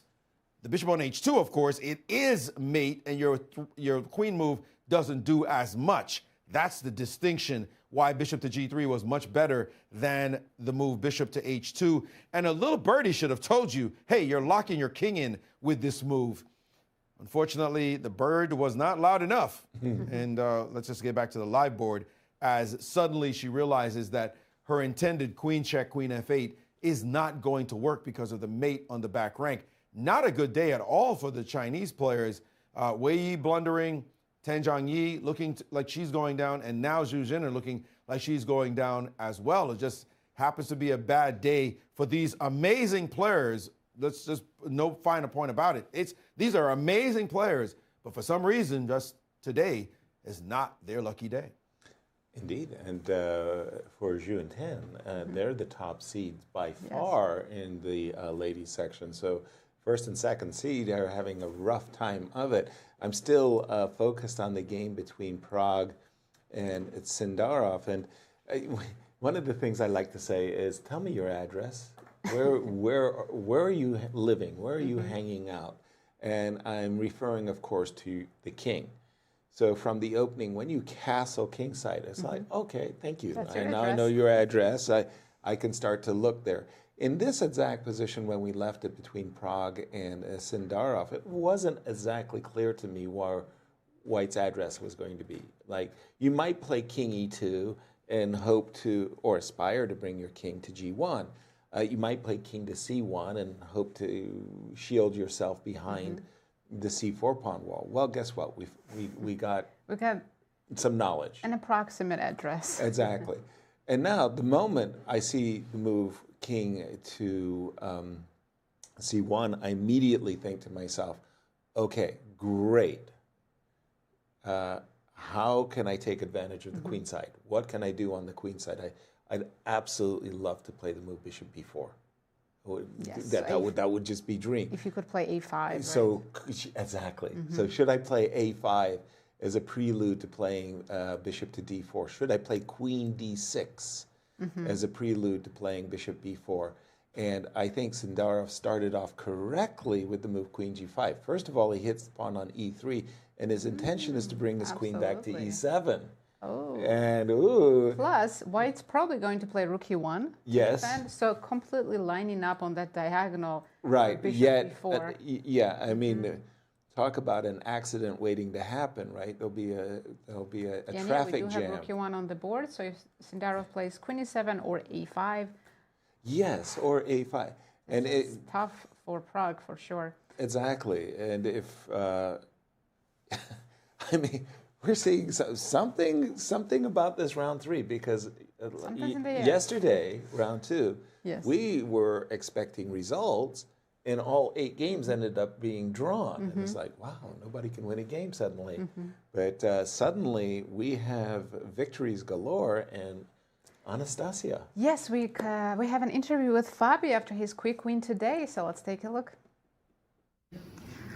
Fabi, first of all, congratulations on your second victory. You are the sole leader right now. How does it feel? Yeah, very good. Like almost a bit strange because it doesn't really happen that you have a complicated position and you're ready for a long fight, and then suddenly the game ends in a classical game in one move, and it's a bit of a weird feeling. Yeah, so I have to come to grips with it a little bit. I think I also felt. Yeah, it doesn't even feel like a victory almost, yeah. It's a bit strange, but of course I'm very happy. I realized that it was such an important game. Every win here is super important. So does it feel still like a day when everything went your way at the end, like you got some luck? Yeah, for sure. It definitely all went my way. I mean, what can you say? The first and third rounds went my way fully, and to some extent also the second round. I mean, I was under some pressure, and I did hold a slightly unpleasant position, so so far I can't complain at all. Yeah, is it the best start from all your candidates tournament? Do you recall how was it in the previous events? Yeah, for sure. I mean, I have won early rounds. 2018 I won the first round. 2022 I won the first round. 2020 I won the second round. But I think my best score was 2 out of 3. I don't think I ever won the third round as well. Yeah, so far so good. Thank you so much, Fabiano, and all the best of luck in the next rounds. Thank you very much. What a great transition from that interview to this next graphic, because we were talking about decisive rounds and what is the average, and guess what? Yes, this is the percent of decisive games per round since 2013 in all the candidates. Look at the round 3. It's pretty low, below 30%. Right. And but the later rounds too. Also, round 2 is pretty high. And yeah, round 12. I'm excited for round 12. Well, you can see that towards the end of these tournaments in the past, and these are the candidates from 2013. How in the second half it looks very stabilized until round 12. Right. And then it again goes back to. Yeah. It's very. And in the beginning it's such a mess, up and down. Big What is it about fights. the round 5 that everybody makes draws? Well, what is it about today's round? Because Maurice, there is something in the water, and for the Chinese players, this is not looking good at all. Yeah, you know, we might be talking about the Chinese players, but there are other players in trouble as well. We talk about Prague suffering that position against Sindarov. And also, Hikaru Nakamura has a very unpleasant position that he's playing against Anish Giri. So, yeah, and there, again, other games as well. So there's something in the water right now that is something going on that's causing all this ruckus and craziness. The nerves start to play a factor as people consider this was so important. But something Hikaru Nakamura said that got my attention. He said this tournament for him is not as important as it was in the past when he played, because he's in a different place in his life. He's the best or the top chess streamer on the planet, has done incredibly well financially there, and also influencing so many players around the world. And also he has a family now. He's a dad, and he can now look to the future. How is the world going to look like in 5, 10, 15 years as my child grows up? And so he can have a different attitude, he said, but for some players, it's their first time ever playing in such an event. And for them, it's like the entire world. Like, if they don't win here, what else am I supposed to do in my life? My biggest opportunity that I've missed. And so his perspective has shifted dramatically. Now, that could be a plus could be a minus. Sometimes that may lose an edge for you if you don't feel that same competitive desperation. But that was the way he said he felt he would be okay, and he's not going to be nervous while he is playing. And now he is fighting against Anish Giri, another player more or less will now turn 30, and they're in the same generation. Well, Anish is a bit younger, but Anish has had his chances as well. So let's take a look at their position, and we look at this position, and we see that Black has the better minor piece at the moment. That knight on d6, that bishop on f1 is the real reason. The knight is not exactly in the best location. It would love, love, love to be on d4, in which case we'd be saying Black has a tremendous position. The knight on d6, however, is holding everything together, but it's the bishop on f1 that we're worried about. This bishop would love to migrate all the way up to the d5 square. Now, that would be a square for a bishop. Everybody would be smiling in that event. We would say that White has the superior minor piece in that case. This bishop is locked behind pawns. Anish Giri, though, will have to somehow milk this position. Is not that easy. I think at the 2800, 2750, 2800 level, this one should be more or less a draw. So we also like to take a look at their lifetime records, and lifetime record between the two of them. Hikaru has done well, 5 wins and only 2 losses with 27 draws. I'm predicting a 28th draw in this one. And I'll make one final point of note that shouldn't shock anyone, because it should be the case anyway. With his win, Fabiano Caruana has once again crossed the 2,800 divide. I think all of us believe he belongs over the 2,800 rating, but he has done it with the win today. He's only a point behind his countryman Hikaru Nakamura on the rankings list. If he keeps doing this, though, he'll be up in the 28 teens in a second. Amazing win for him today. Truly, and a miniature. And I'm just going to say for Hikaru and Anish, early days, yeah. But at the same time, they're both sitting on -1. And they're looking at Fabi. And they're looking at Fabi, and the tournament could be over in the first half. And I remember, what year that was when Topalov went to Argentina. And he essentially won the candidates in the first half. He scored like 6 out of 7, or maybe it was even 6.5 out of 7. And then he just cruised at the end in the second half. Nepo did something similar in Madrid, right? +4. Exactly. And so for both Hikaru and Anish, if they have ambitions of becoming challenger, this is a game.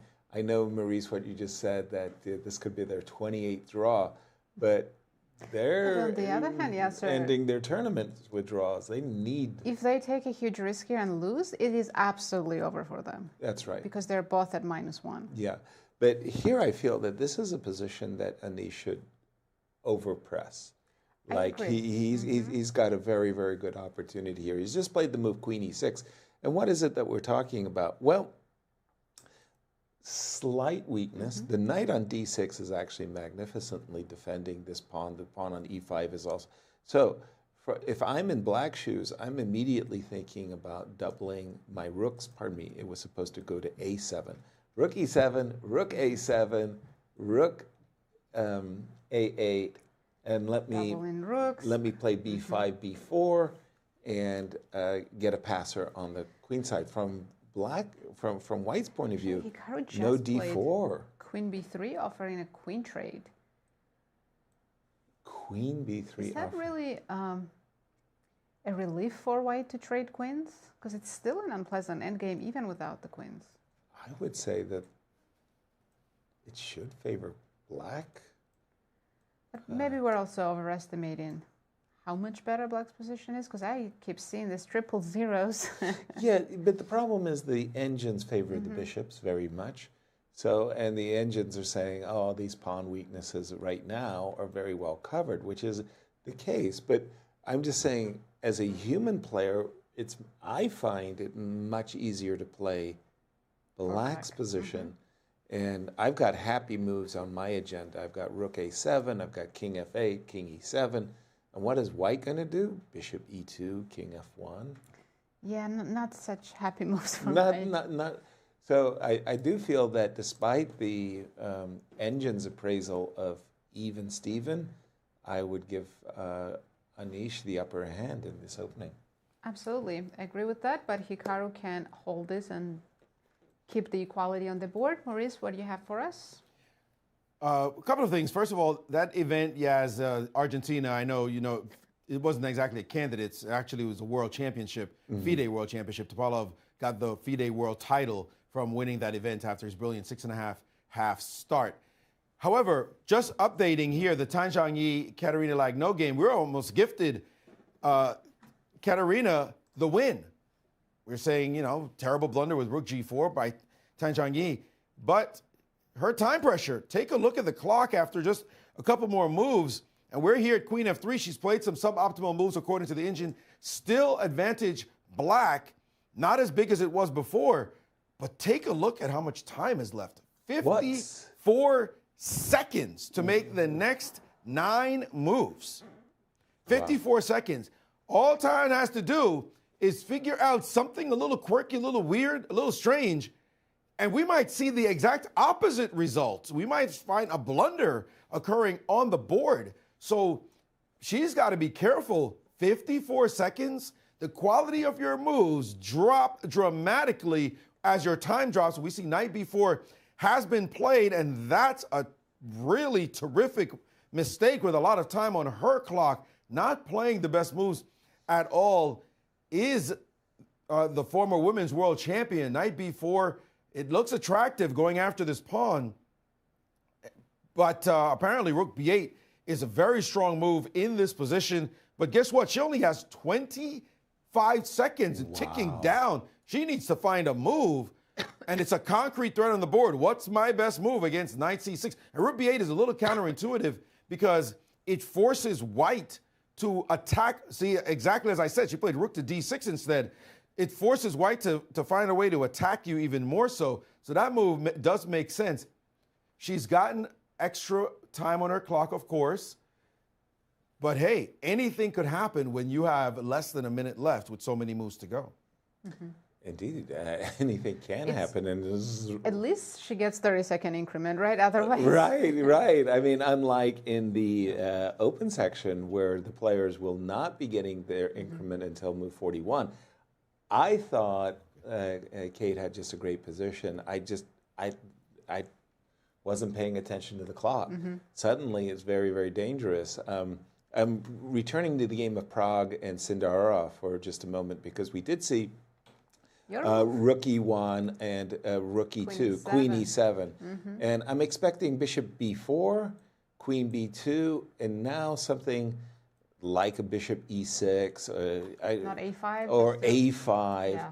You know, maybe taking a page from Jou's play where the, what do you call that? The pawn sacrifice, the wing gambit. You play something like b5.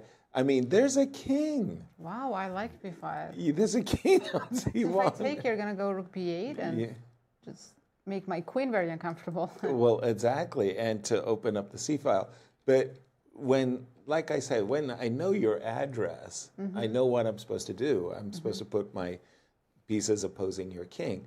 So if you want to play a5 and rook a6 and rook c6, 100%. If you want to play bishop e6 and rook c8, 100%. This looks like a very nice position for black and a very difficult for Prague. Maurice.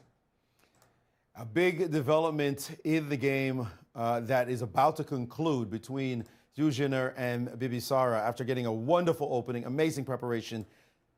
She has misplayed the position, has white, and now she's going down. Bishop g3. Bibisara had not played it ideally. Bishop g3 would have kept her in the fight. However, and it's a very subtle reason because the h4 square, if you push the pawn, the h4 square was a necessary square to keep away from black.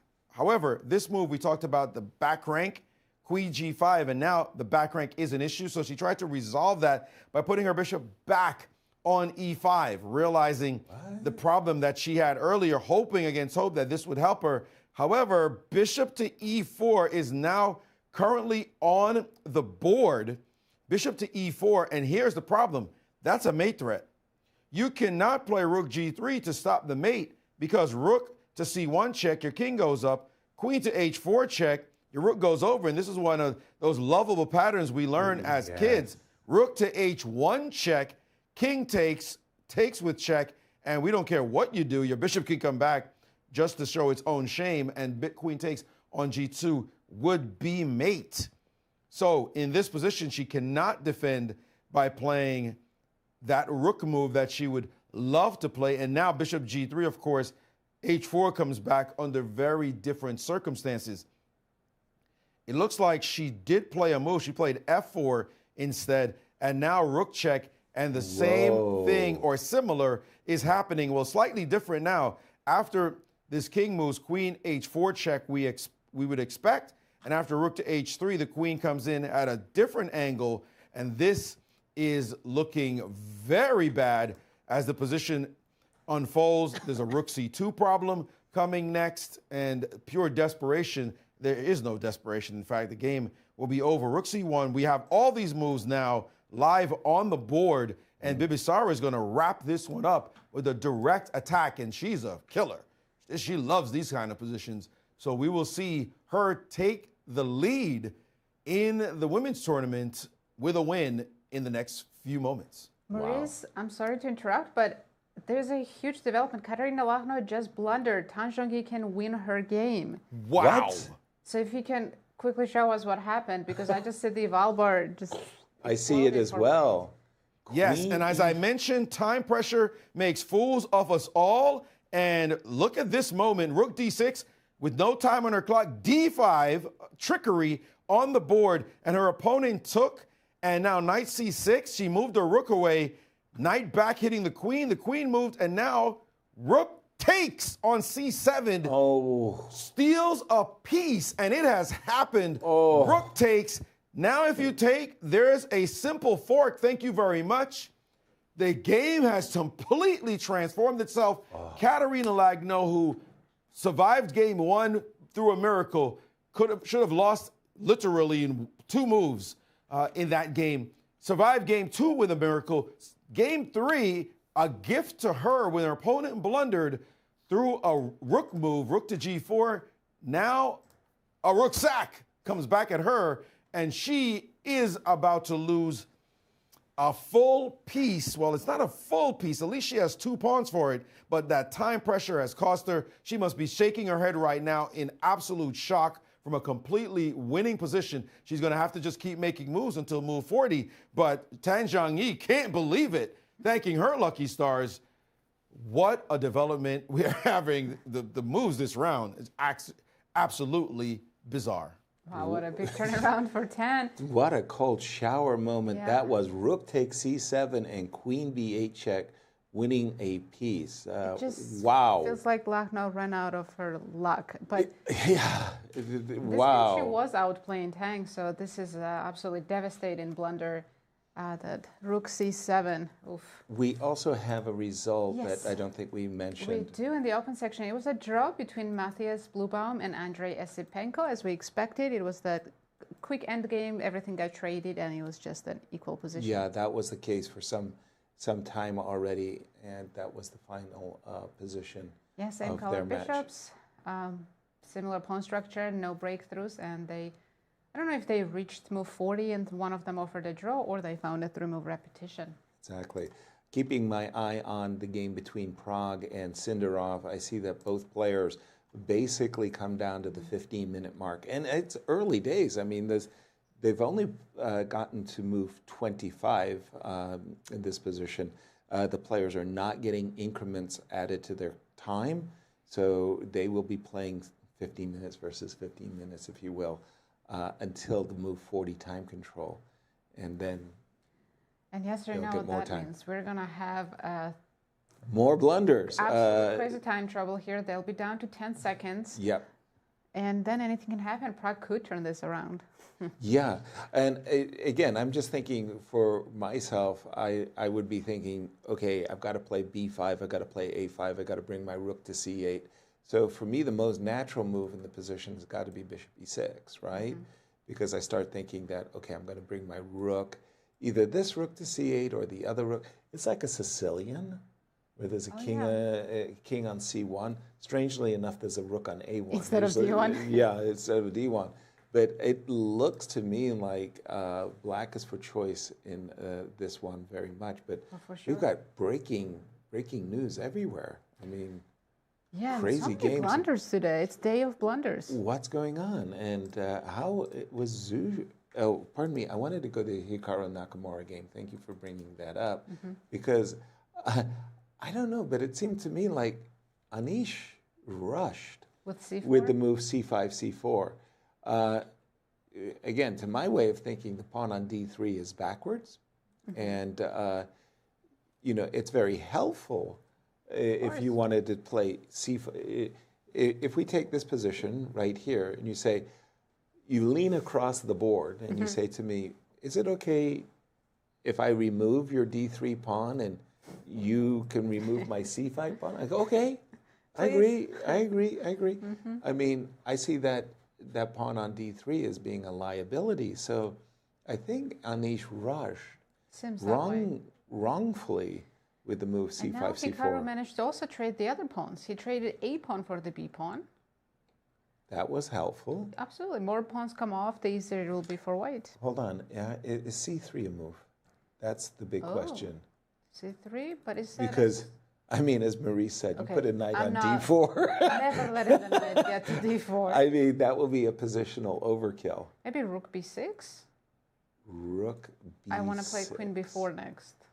Well, I see that you really... Oh, that too, of course, yeah. You want to win a if piece. You play rook c8 or something. c3 is definitely interesting because you're creating this pass pawn that white has to worry about, but it might have some specific tactical downsides, right? Exactly. Maybe I just can't keep the pawn. Maybe you can play rook d8 and on queen b4 just go c2. Okay. Can I win that pawn, or because if I drop my queen down, you'll have rook c8. Yeah, then I'll be happy. I think. We do have a move. Anish didn't push c3. He played queen e7. Let me just refresh. So now I think Hikaru could just take on c4 and completely equalize the position. Queen e7. Oh, he wants to try to get a blockade like this. Okay, right? So that's still an imbalance in the position, c pawn versus e pawn. Yeah, although if I could play bishop to d5, bishop g2, knight, it's like this is a great knight, but maybe I'd have a great bishop. The problem is the desirable bishop to d5 might not land. You could just cut me off. Yeah, if black is quick enough, and knight 5 and e4. Yeah. Okay, so even though this looks quite equal, there's still play. And if they reach time trouble, Anish might. He has 9 minutes for next 8 moves. Things could still change. Yeah, there's still rook b6. Maurice, over to you. It turned out to be unexpectedly quite a dramatic round 3. Well, I think after what we saw yesterday in round 2, we couldn't have 8 more draws, right? Please, no more 8 draws. And we're not getting that at all. And this position, just want to update you on the game between Tang Xiangyi and Kateryna Lagno. B3 was played after this rook b6 move. Queen b1, king h2, and now she played the move f5. And that is her 40th move. Her opponent can now sit, relax, think, analyze, and very quickly play the move rook takes g5. I mean, thank you very much for your pawn, because the last hope of rook h6 simply fails to knight takes on f5, and she's going to look around where the tricks, what's happening, where and how. It's kind of a funny position because queen to b2, you think, let me sack my rook somehow? No, I can't do that. Actually, I want to play queen a2. I want to sack my rook and mate you, only to see knight takes, and suddenly it's check on your king, and the whole game has changed. Although even here you're not losing after having blundered horribly. But nevertheless, it's very easy. If you take this one, then, after knight takes f5, if you take this one, then the king can just shift over to G2 and say, all right, back to business. I'm up a piece. That is it. I'm just up a piece. It's for a pawn, but that doesn't equalize.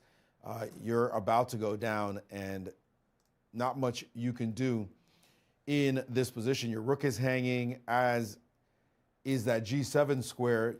Rook G6 is pretty much forced, going into an endgame that's just lost. Check, give us the pawn on D5. So this one should be over. They have made move 40. She's no longer in time pressure, but it's one of those things you get past the time control and you say, okay, it's time. I got to stop the clocks.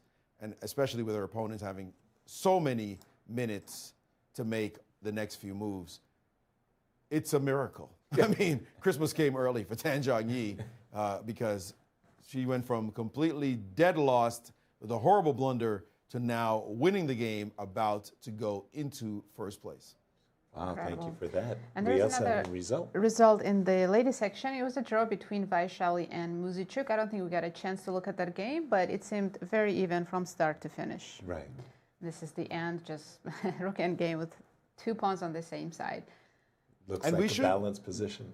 We haven't talked about the game with Alexandra and Divya at all today. And we should just look at the position, because this position has been pure torture forever, forever. She's had this advantage of the superior minor piece as white, and it's just been round and round she goes, and where it stops, nobody knows. It's just been going on for so long. I think I could go back. Where can I go back to? It's even before that. Look when this is move 25. This is move 21. When did it first happen? This is move 17. Did Divya start this game with the double pawns? Yeah, I mean, it happened, the double pawns happened all the way back here after E5. Right. This move, E5, this kind of pawn sack, which she then had to give back, and then this position. And we very quickly see the piece get traded off. So right here on move 17 is when this material distribution occurred, and we can roll up to move 40, go from this position to this position. And a pair of rooks are off the board now. Some pawns have advanced, but still, that material distribution has remained, and white hasn't done much. In fact, nothing except the rooks have been traded off since move 17. It's 2 rooks, it's the 7 pawns, and 23 moves later, it's 1 rook off, it's still 7 pawns, and not much going on. So white has a slight edge because of the superior knight, but she needs to figure out how she's going to make progress, as black has been defending quite well to prevent this position from getting out of hand.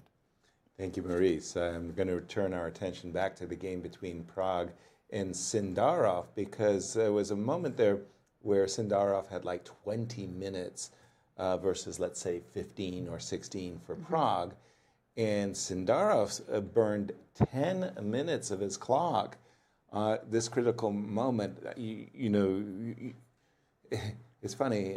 You've got so many tempting choices. B5, bishop E6, A5 with the idea of rook A6, bishop to D7. And he took 10 minutes to play the move A7, A5. A move I like, by the way, because you're kind of reinforcing the bishop. He was definitely considering B5 and all those fun lines as well. That's why he spent 10 minutes. But the thing is, he has 10 minutes left for 15 moves. Yes, that's the issue. I kind of went into fantasy land there for a moment. And the fantasy I was thinking is, if I'm in white shoes, my knights are terrible. I've got to do something about the knights. So in my transport it to D5? Yeah, in my fantasy, I would love to get the knight to D5, something like Why knight not? H. Why not? I'd love to get this knight on D2 to D4. So I was thinking about knight to B3, which at first blush I found attractive until you consider the move. And you say, who invited you? What? So the wait, rook if I comes, take, takes. there's E3 is hanging. E2 is hanging, E3 is hanging. I don't Yes, have I'm a rook rook E1. down. But where are you putting your rook? And suddenly, you want to play this position with 10 minutes on your clock? Definitely not. No. That's an incredible move, rook d3. Yeah, so, I mean, there are dangers in the position. So probably this knight is the one that's doing the least. Go to h5, right? The least damage. But now I'm still going to play b5 because I think it's even better now after a5. Exactly, you've improved. And you know what? If you don't touch the pawn, I might go a4, a3. Even that, no, I'm afraid of you're capturing on c4 and playing something like, I don't know, bishop a6. This is awful. Okay, We're not let's fun at here least with white. let's at least play the intentions. Okay, let's go a4. I'll let you play knight d5. Really? Mm-hmm. Oh my gosh. Because I'm going to take it. Oh my gosh. You were sacrificing. I was d3. I'm giving it up on d5. Right, I And sacrificed. let's develop the bishop. Which side? Not sure. b7 or d7. But I'm a rook up. That's the thing. You're a rook up, but It's not. how do you use Great. your extra rook? Wow. This is absolutely incredible. I mean, I don't see Javokhir just giving up a full rook with 10 minutes. But what am I But he supposed to do? Your next move. I see some happy moves for you. Rook, Bishop d8. d5, a3. And so many options. And what am I supposed to do? Move my king Back to g1. back? Yeah, this is not pleasant. But again, in the fight for first, Fabi has established his stakes. He's got a +2 score, and the winner of this game will equalize Fabi.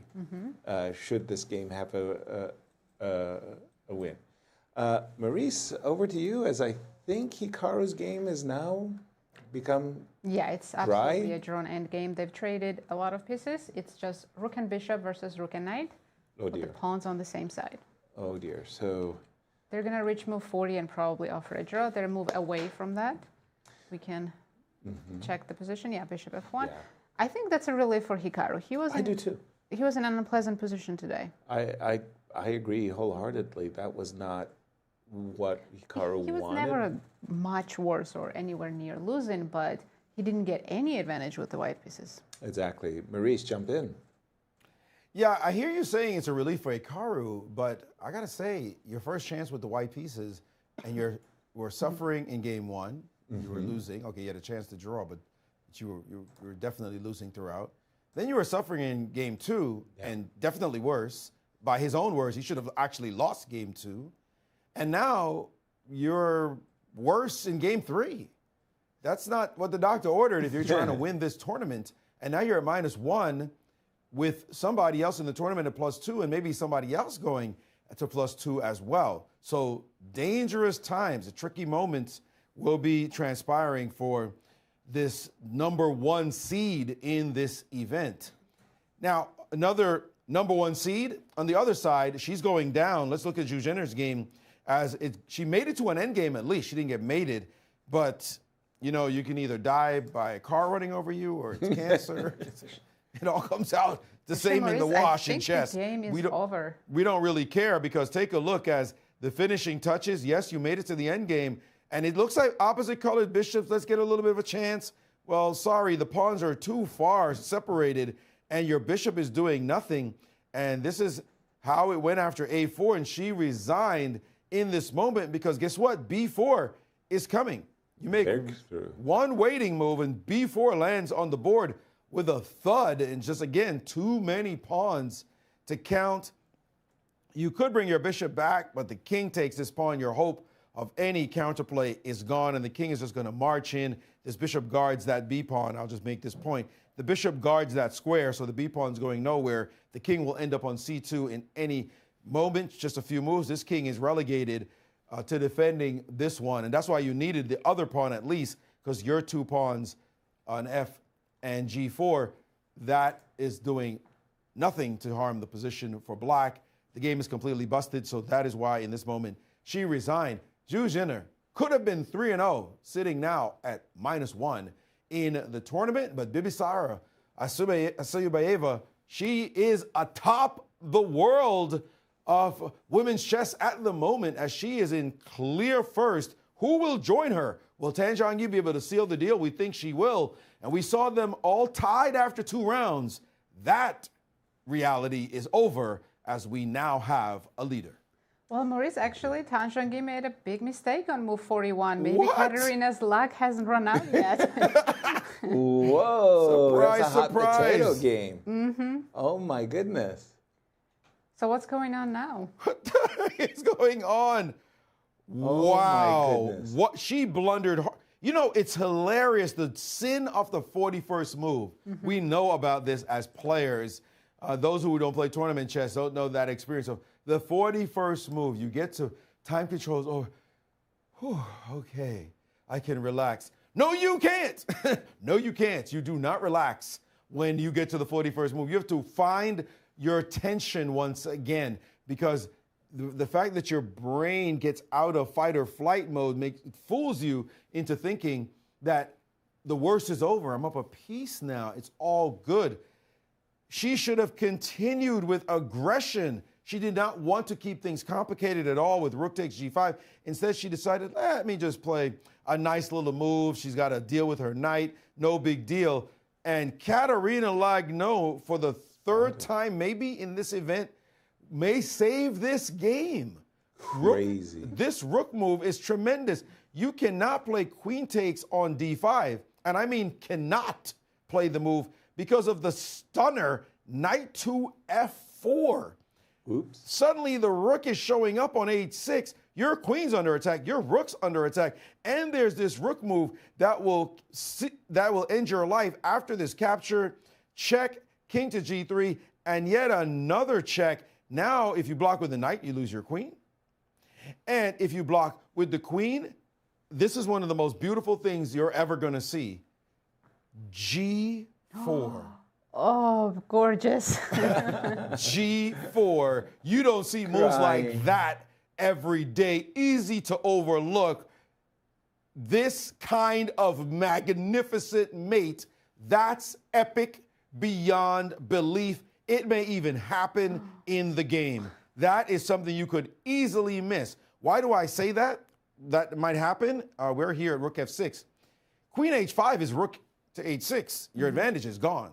I mean, actually, you could play for this position and hope after this that, you have something, but you've thrown away the majority of your advantage. Queen takes, by the way, on a2 is coming. 3 pieces against a queen is not that easy to win with all these pawns on the board. So, queen f7, rook f6 played. It's easy to see that you can play this move. You might think you're still winning, as this move doesn't do anything after check. Right. But knight f4, first of all, you have to see it. She'll see it.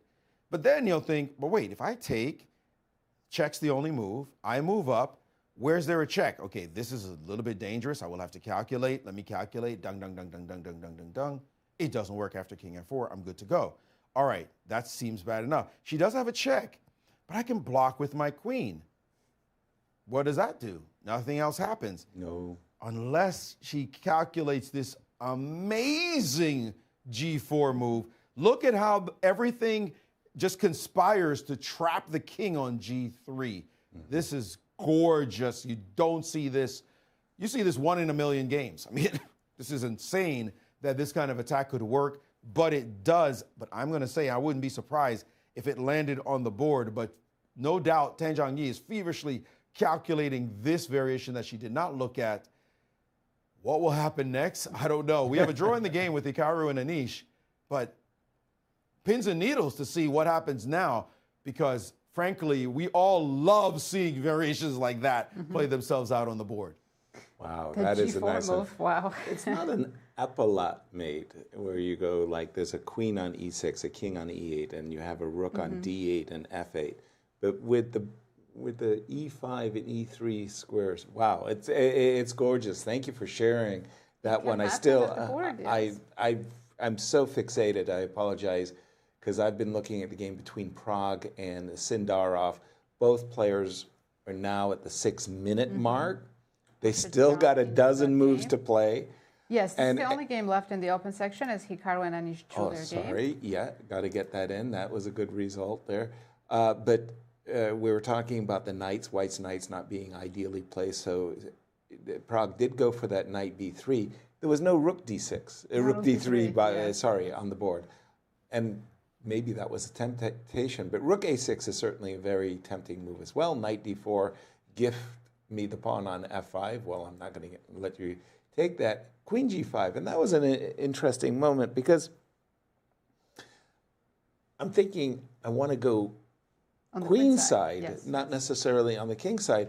And you don't really want to reach for your g-pawn, but maybe you should, yeah. because you just stop this knight from ever. How are you going to get this knight back Well, into the the scary game? part here was probably that there's some bishop b3 c5s, and then the diagonal is open. Possibly. The king on h8. That Let's not concerned forget, them? It's 5 minutes for next 12 moves, so they have to play intuitively. Yeah, he did play queen to g5, king c1, getting out of any potentials of rook takes d4, actually just trying to get the king into safety.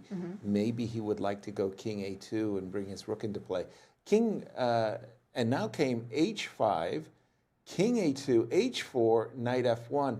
And I don't know if Sindarov is actually helping his cause or helping White's cause, because again, I didn't think the knight on g3 was doing anything really good, and it's sort of like, well, you force it to go away. Well, thank you very much. I do think Prague has improved his position, but Yes. it's still quite difficult to play. There's rook b6, bishop d7. Actually, bishop d7 was played immediately.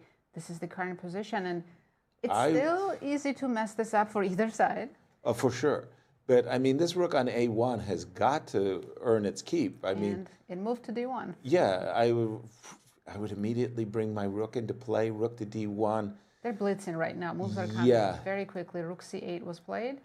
Maybe there's a rook c8. Well, I don't think you're going to take that pawn, because that would open up the diagonal for the bishop.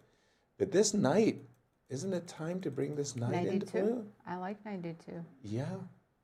Knight d2. Should I toss in g3? Should I toss in g4? This is such a crazy position still. With 5 minutes each on, I mean, anything can. Knight d2 is on the board. I Knight think d2. Javokhir needs to put rook on b6 and ask that question, what do you do? There's B6. discovery moves that you have to calculate.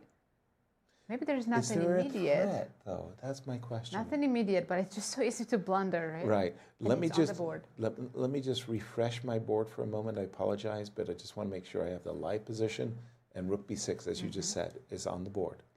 I Okay. don't have a threat immediately, but make a move. It's not a Knight b1. knight b1. Knight b1. Just That looks so sad. it is sad. It is sad, but I'm trying to maneuver. Making moves at this point, right? Well, again, the knight on d2 is not great. Maybe the knight is a little bit better on a3 than it is on d2. I want to keep this guy open so that, I don't know, I'll have this beautiful move, knight b5 or bishop b3. If I go bishop, oh, so we have c5. Whoa, Isn't that just a terrible crazy move. What Snake? just happened? Wait, what's happening? Bishop See, takes c5. okay, that blows my mind. I never considered I that think move. he wants to play check on b3 and knight c4. He wants to improve some pieces. So because- something like takes? Yes, he's check. been suffering with that knight on d2. King has to run h8 or h7, I'm not sure. Apparently h8 is a bad move. h7 is the only correct move. Okay, I Don't believe ask you. me I don't why. know. h7 is the right move, and now Knight you want c4? knight c4. And there's Well- rook b4. Well, I must admit, give Prague some credit. Knight c2. That Some that pieces are remember hanging. when I was complaining that the knights weren't Yeah, there you go. working? Well, now they are. So while it's technically a blunder, practically it's a good chance when your opponent has 3 minutes. But look Because at if Sindarov plays, for example, oh, by the way, not even bishop c5. what? Rook took on c5. Okay, just a second. We can guess this moves because again, these players are Rook under takes so much c5. pressure. Well, on the 3 clock. minutes each. 3 Actually, I minutes like rook c5. each. I don't know why the engine hates it, but I like rook c5. It looks good, and if I'm well, now I'm wondering what my queen is doing on g5. Why isn't my queen on e7? Or f6. You know, or something, yeah, or f7 with a check. I don't know, but what? This is pure chaos. I'd still like Sindarov's position, Maurice. This is pure chaos. I mean, this is, again, going to be like the other games we've seen in time pressure where mistakes get made in turn. C5 played, this rook C5 is not considered a great move in this position because of knight to C4, which is just pure insanity that's broken out on the chessboard. And I think we're going to see more mistakes. I expect to see a very big mistake happen somewhere in the next 4 moves or so, as it's not a position where you can just play with patterns. It's, oh, yeah, I've seen this before. Oh, yeah, this kind of makes sense. This makes no sense, what's going on this chessboard right now. It's just chaotic, material imbalance, open kings. Who knows? Like, this is just chaos. Complete chaos. Well, whoever wins this game will join Fabi. If there's a winner, it'll be tied for first. Of course, Fabi's rooting for a draw. Of course he is. But let's look at this move, knight c4. It's happened. No, queen b3. Queen b3 has happened. The horrible move. That's As I said, good. it's going to happen. It's going to happen fast when it happens because of the time pressure, and a blunder has occurred already. So Check. King h7, right? King Here, h7. King h8 is Get out! You're playing games with me, Nazi. I know you. That's because there would be some knight d4, bishop b4 checks. So King h8 is King better. h8 has been played. You're spoofing me. I'm just messing with you. Exactly. Okay. King h8. Fine. I get my king off the diagonal. But now, wait a minute. I'm seeing rook c3, rook a3. And I'm busted. We have some moves. Queen f7 on the board. Rook takes c2. Oh! Double exclam. Oh, wins on the bishop spot. e6. He's blundered bishop e. He's missed it. He did miss it, and He it just has been missed it? played. Rook c2 on the board, and he's gone. That's it. Yep. Time Sindarov. pressure, time pressure, time pressure, time pressure.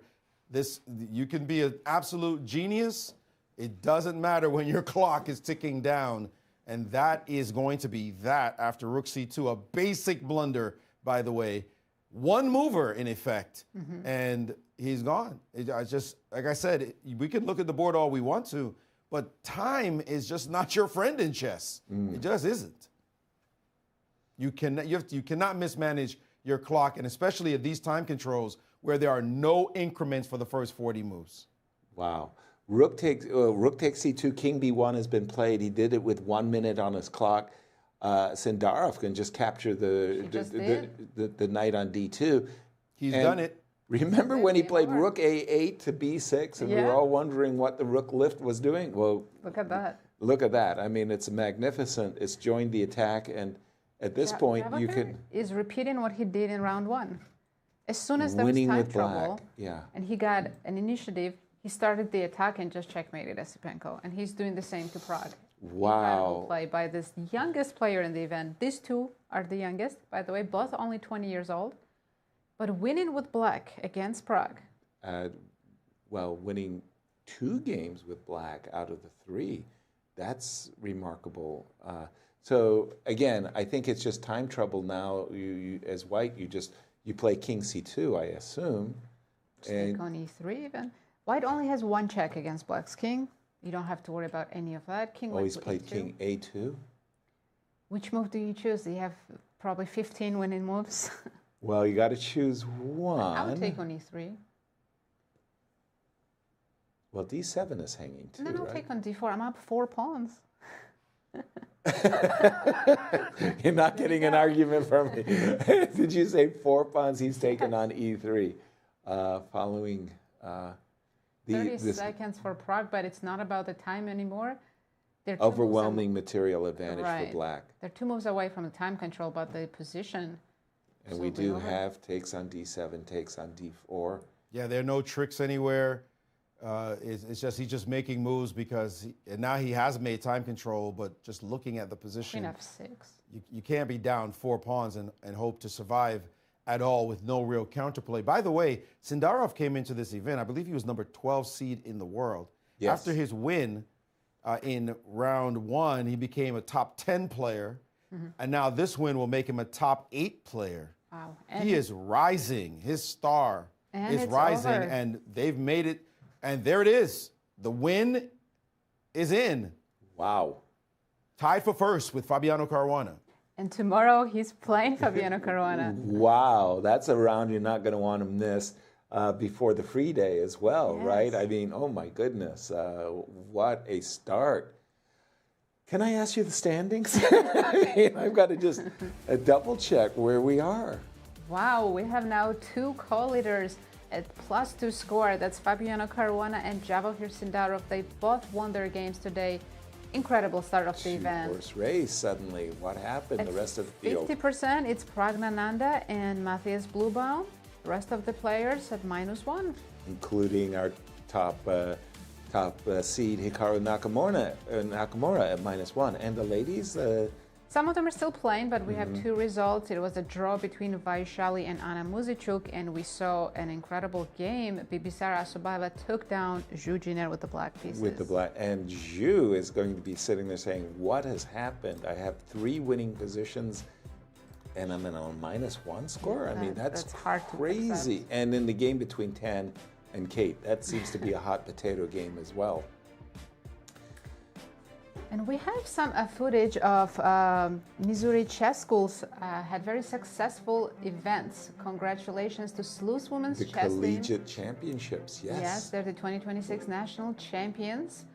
And it was the inaugural women's championship for the national championship. And in the open section, which has been going on for quite a number of years. It's Mizzou, Christian Kirilla's team, who won the 2026 national championship SLU team. Hello, Missouri. The future and the present is bright. Maurice, over to you.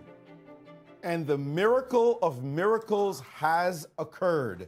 Tan Zhangyi took, after almost 20 minutes of thought, she took on D5.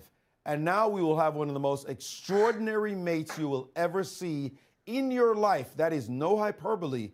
If now the move knight f4 lands on the board with magnificent threats, by the way, the most direct threat other than your queen is actually rook h6 and rook h3 mate. Yes. So it's in the position. The mate is suggests itself. But if knight f4 lands on the board, and we will wait to see, as Lagno must have been calculating this, then pawn takes, rook check, you could play bishop h4. That's going to get you killed anyway. This move gets played, and now queen d3 check. That loses your queen. You cannot play that line. Queen f3, and suddenly the most gorgeous of gorgeous moves. And you said epaulette mate, Yas. There's no name for this mate. I mean, it's a sort of smothered mate with the rook, because it's not a true epaulette mate.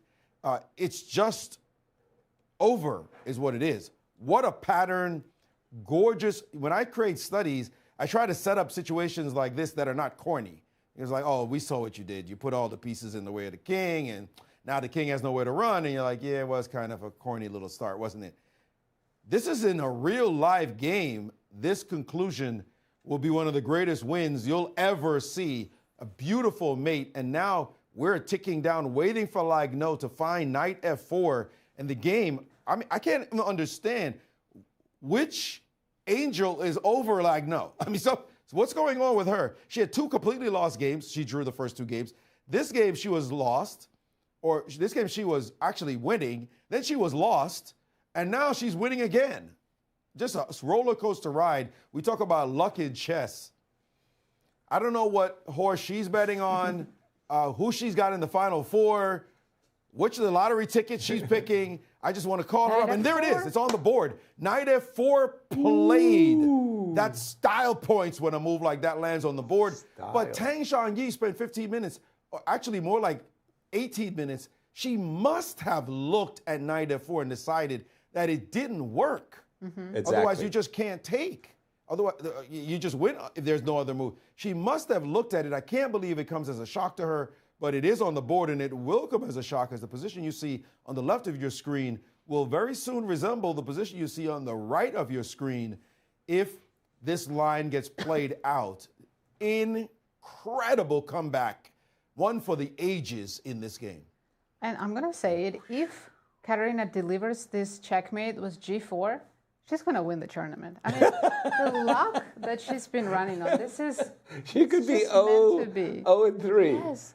and she will be tied for first with BB. That would just be remarkable. Again, this is the position, and we have been, without hyperbole, saying this is one of the sweetest checkmates you'll ever see in chess, and that is this king is forced to march up the board, and you're 2 pieces up as white. Yeah.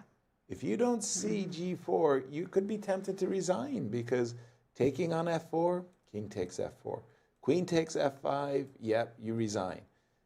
You got Queen D3 check, yeah, I see you. Queen F3, what do you got? I got G4. So beautiful. Wow. Not for Tanzhangi, but...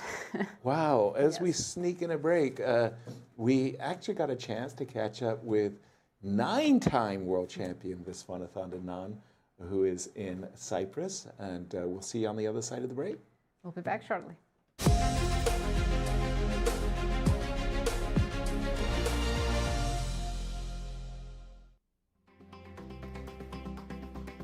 I'm here with Vishy Anand, 5-time world champion and also deputy president of FIDE. Vishy, thank you so much for joining us today. Thank you. And we saw you making the first ceremonial move today in the venue of the FIDE candidates. And what are your impressions so far? In the open section, well, I think I picked 2 out of the 3 winners, and I had Prague as a close third, you know, in the group, which could win, something like that. And I think after the first round, I'm doing okay. My prediction is doing okay. Still a long way to go, but Prague impressed me with his play.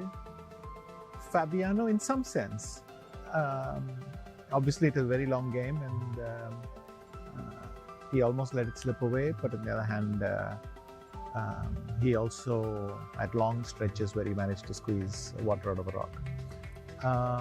Sindarov, I think, just his usual thing, which is get into chaos. But his advantage, his superpower is that he's got this ability to cope. Absolutely, but let's a little bit go back and let's say chase the memories you had from the candidates tournament 2014. Which memory would put the biggest smile on your face from this event in Hanti-Mansisk? For me, I think both Aronian in round 1. I mean, it was my first win in such a long time already, so it felt very, very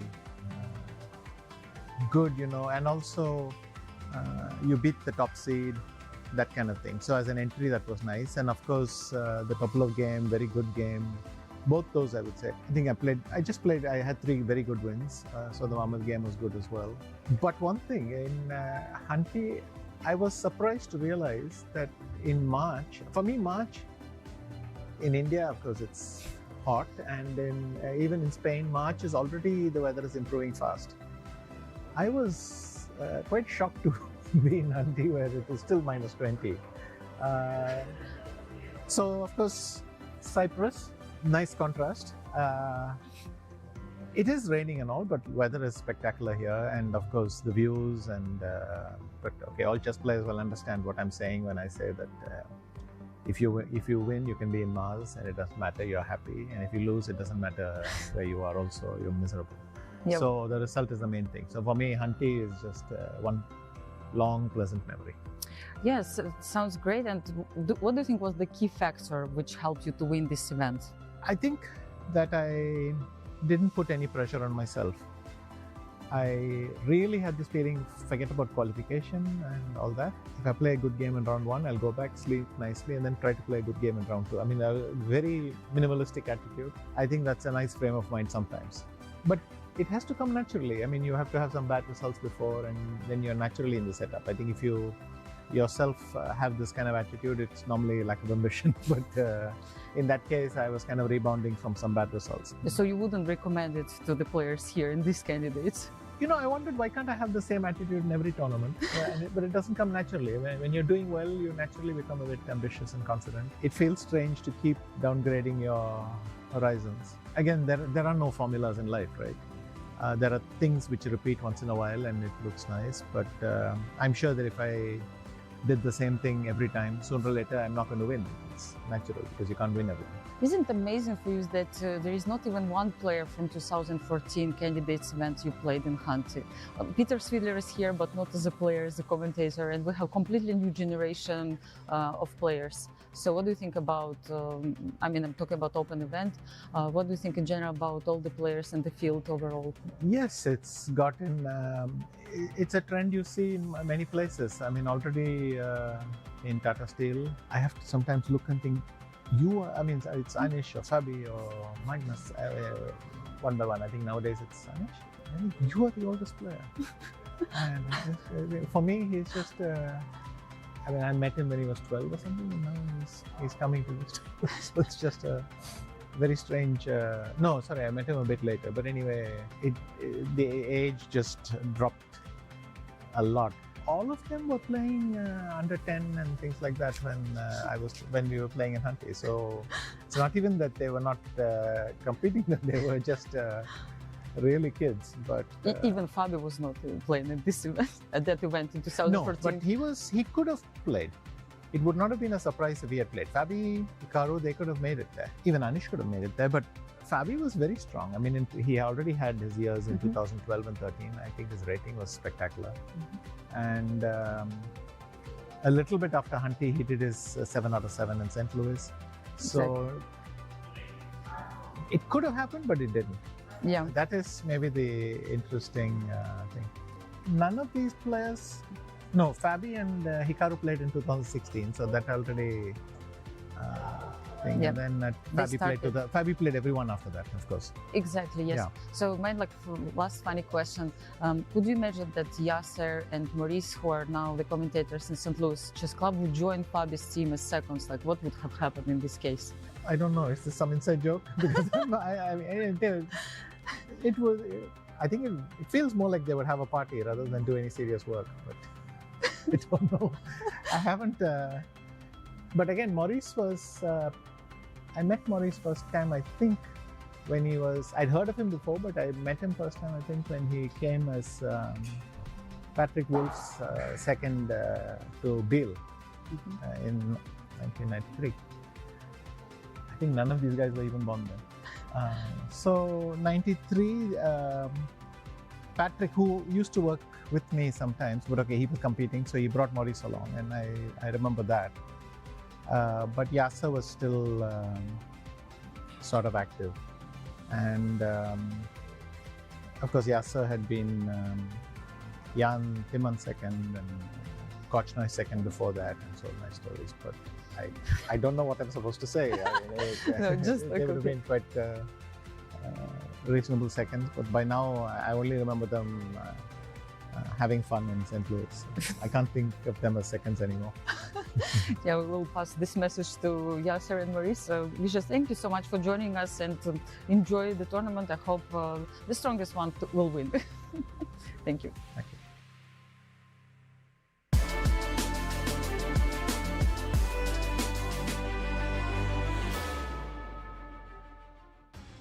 And we're back. What an exciting day 3 it has been. Yes. Shocker. And day of blunders as well. It seems to be the case. Let's take a look at the standings so Results, far in the open section, because all the games are finished and now we have 2 co-leaders. It's Fabiano Caruana and Javokhir Sindarov with a +2 score. Fabi scoring a miniature, winning right out of the opening against Wei Yi. Wow, were we shocked. An incredible day for these 2 players. In the ladies section, there's 2 games still going on. We have 2 results. There was a draw between Vaishali and Anna Muzichuk, but Bibi Sara took down the top seed of the event, Zhu Jiner, also in a roller coaster of a game. But one of the games that's remaining, Tan versus Lagno, my goodness, Maurice, we are seeing an epic. We are seeing an epic game, and we just got to go right to it. It is happening. She took on D5, and Knight F4 landed on the board, and now captures, because there's nothing else you can do, and now Rook H6 on the board, and I think it is now dawning on her that she is about to get mated. We saw this line already. King to G3 is met by check. Move your knight, you lose your queen. Move your queen. We see this beautiful mate. that you just never see in chess. So rare.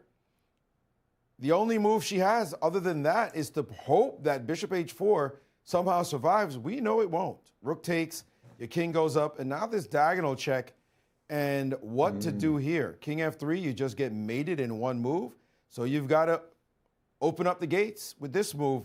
And now queen g1 check. And you can choose who you put in the way. You put the rook in the way, and then we're back to business. Excuse me, this check would probably be the most precise because now you can't hide on this side because that's minimum queen, and actually probably even better to play this check, excuse me, and mate on this square. So a mating attack. So this is not going to work. This is probably what we'll see is bishop h4, by the way, or resigns. So in this position, you can also drop your queen back, but then you get hit by a rook g4 check. So everything is going to fail. But for sure, after rook check, what we hope to see, because it all leads to mate anyway, we hope to see this move actually transpire. But I think it's dawning on Tan Zhangyi now that this is what is the situation.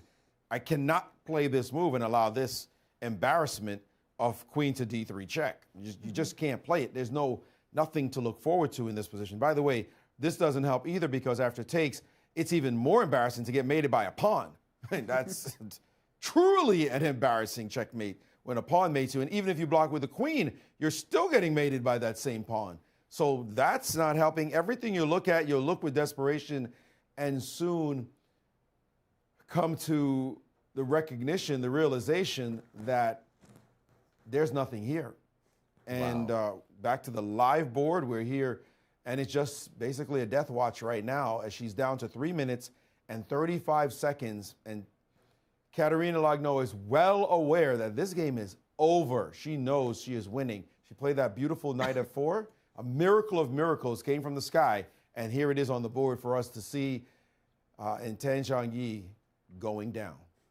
Wow, thank you, Maurice. And a remarkably bad day for the Chinese players because, again, in the ladies section, our two top seeds, Zhu and Tang, are losing with white Chinese pieces. Players. Both right, of them. And both of them with the white pieces. Both Wei of Yi them losing a miniature with black, better. though. Yeah. Yeah. Yes, exactly. And both were, well, I think winning is even, might have been more clear. But this one is very, very, very beautiful checkmating pattern that we're seeing unfold. And So what a round three it has when been. she checkmates with after g4, she'll be down a queen, knight, and bishop. Yeah, but who's counting? Check. This And again, this would be an epic position to resign. Oh, I'm 2 pieces down. I mean, if you don't see G4... what's also interesting? That maybe from afar, Tang calculated rook h3 here. She saw that, but she can take. And on g4, take rook g4. And she's like, this is it, I'm winning. Easy. And then king takes, yeah. Yeah, easy. Oh, no. But she saw it, and now she played king g3. You do have king g3 on the board. We don't know for sure that she's seen it, but I assume she noticed now that g4 is coming. For sure. And queen d3. Where is Lagno? I'd be playing queen d3 so fast. I would not even let my opponent hold your finish hand. her move yet. Yeah. Queen d3. Exactly. By the way, in the other game, those double C pawns had finally dropped off the board, and Divya is going to struggle to save this rook and pawn endgame. As the pawns dropped off, she got one for it, but it looks like she's going to be down a pawn for sure in a moment, and she could theoretically hope to make a draw in this position. If she does not, we'll see 3 wins in the women's section, 2 wins guaranteed, and there are 2 wins over in the open section. So we're going to see 4 wins minimum today. We saw 3 and we were super excited on day 1. We're seeing 4 today, maybe 5 in the end. Just an incredible fighting atmosphere. I don't know what's going on in Cyprus, but the players are bringing it for us. And also nervous, making mistakes. But this one here, we see Divya in trouble, having to prove her defensive rook and pawn endgame technique. But the other one is the one we're really watching, because right now, queen d3 check is on the board.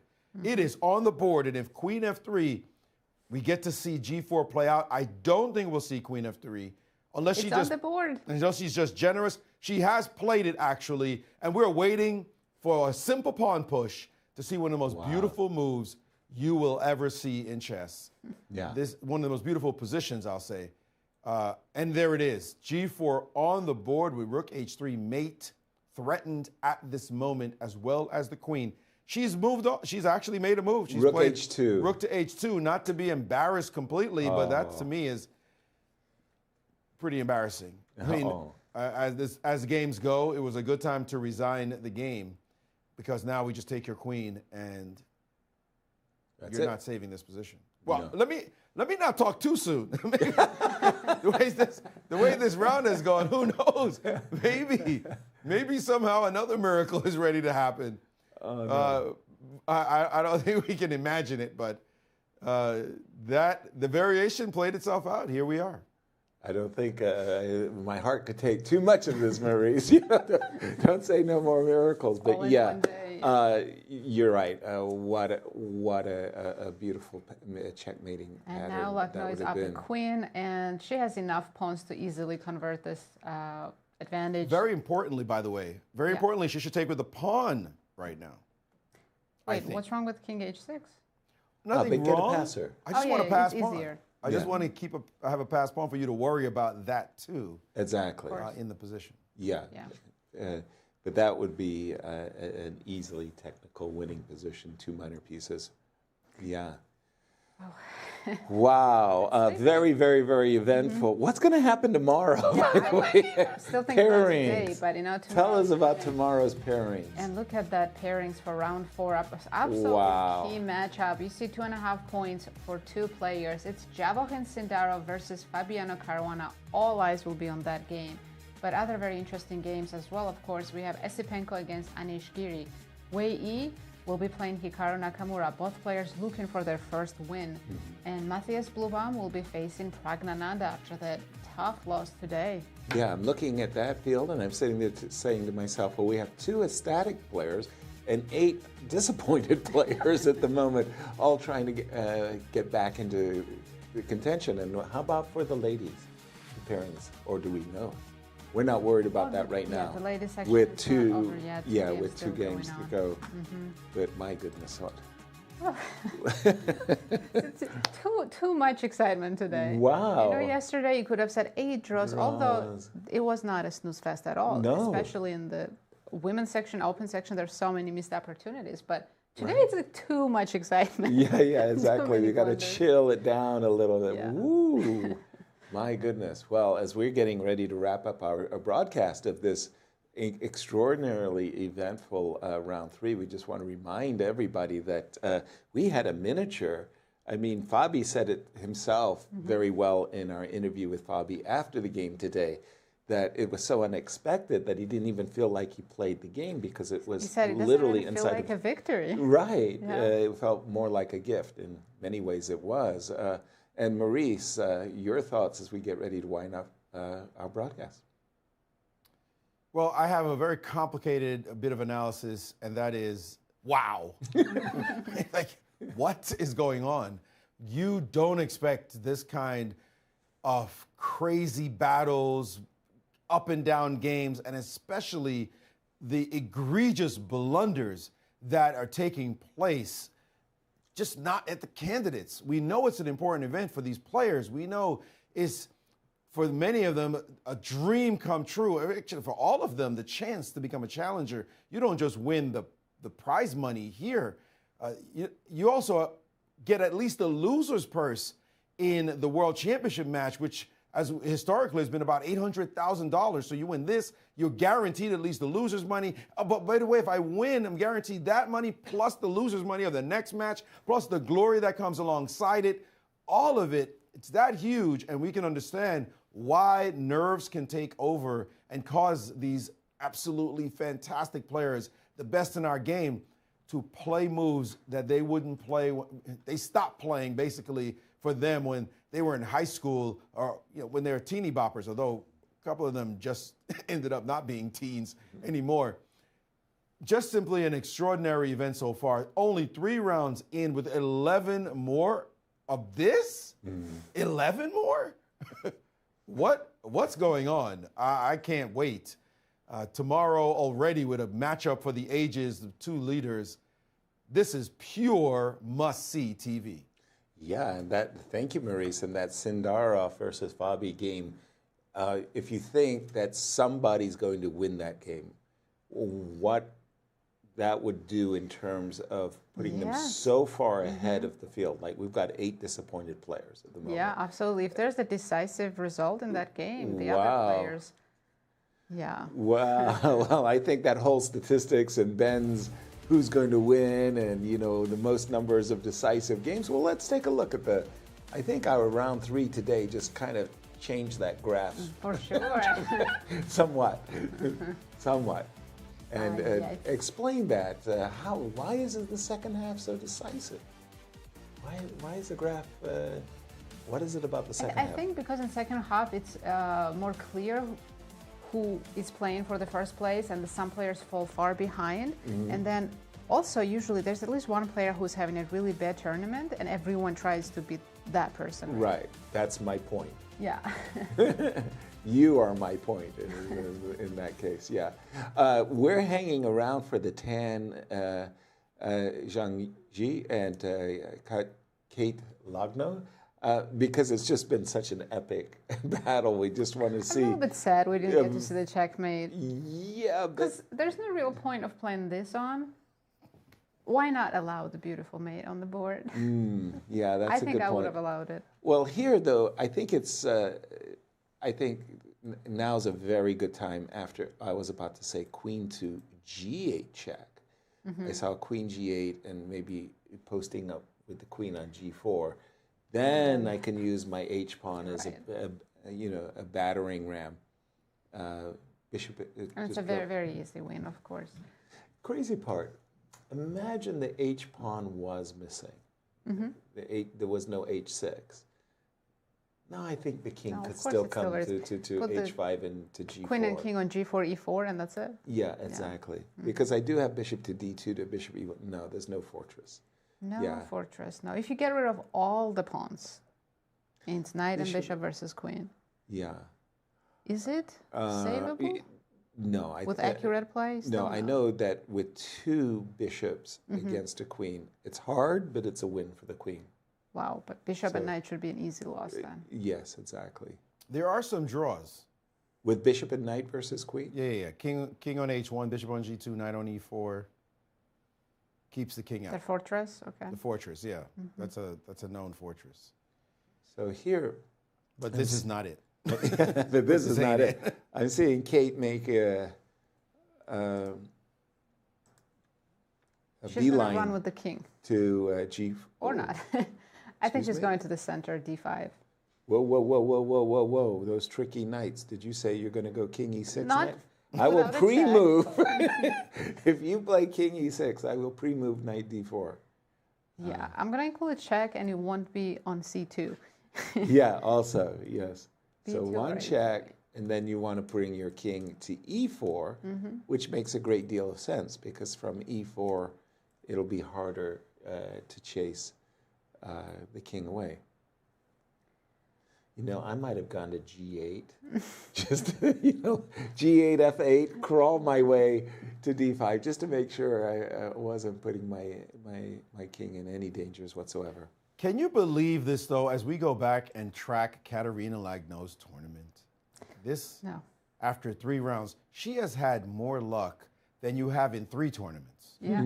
In 3 rounds. Like, it just, what? Yeah. How is this a thing that's happening right now? And as you said, Nazi, the fact that she could win, she's going to be likely to win the tournament after this kind of obscene amount of luck. You make your own luck as a strong player, but sometimes your opponents just don't play the best moves. Like you get a favor. Yeah. But for it to happen this often, absolutely incredible. And by the way, we have to say that Fabiano Caruana he's had his own luck too. That first round, he was very fortunate Hikaru didn't see the draw. Right. And then he gets a gift from the number 2 player in the world, and then he gets another gift from the number 4 player in the world. Just a gift. I'm not saying that, it's his fault, but kind of it was his fault in game 1, actually, because he blew the win and gave his opponent a chance to draw. But hey, when your opponents just want to give you points, thank you, I'll take them. It's like free food. We'll take it. We'll take it. Work it over. Absolutely. By the way, Kate's last move, that's a monster move. Queen to e3, hitting... It's about to pick up another pawn. Hitting the bishop, hitting the pawn on and if you go bishop g3, and if you there's go queen d2. Exactly. You go queen d2 check, and after, for example, a king move, you don't even allow your opponent to play knight takes f5. Queen takes b4 is completely winning. But we're from the Pawn Grubbers Club. We work hard to win our pawns. No, I'm with you. I would do the same here. Yeah, and there's queen takes b4, and that's all she wrote. I would expect There's after... a resignation. And wow, our congratulations to Kate. What a comeback. I don't know what to call words that. fail. G4. And it was move 41 where Tan Zhongyi made a mistake and then walked right into this G4. Beautiful combination. Yeah. Crazy, crazy, crazy. Well, let's once again check our final results in the open section. Going into round 4, we have 2 co-leaders, Fabiano Caruana and Javokhir Sindarov, +2 score out of 3 games. That's an incredible start for both of these players. Absolutely. And Maurice? Final thoughts. Sum up today. Wow. Shocker of shockers. I just want to see tomorrow now. It's incredible what did happen, and to watch these games. I think it's almost impossible to predict who's going to win this tournament. I know my prediction, the ladies' side, what she did in the last 3 games, she would have been at 3-0 by now, and instead she only has 1 point. So that is a shocker. In the meantime, and Fabiano was my pick. Doing quite well. Looks like Yasser is kind of happy. I don't want to say a word. I really don't want to say anything, but clearly. Fantastic. Now that we're looking at it, who's in first? Why did I even bring this up? Why did I bring this up? Let's get this graphic on the screen and let's get it going. We do have a lot of excitement in store. Let's see what happens next round. Absolutely. Thank you, Maurice. And Nazi, always a great pleasure to be commentating with you and Maurice both. Thank you so much for joining us. Tell your friends where you're hanging out today in chess. That is our show. We hope you've enjoyed it as much as we have. We'll see you tomorrow for the day before the free day, right? Absolutely. Join us again tomorrow. Thank you for watching and have a good night.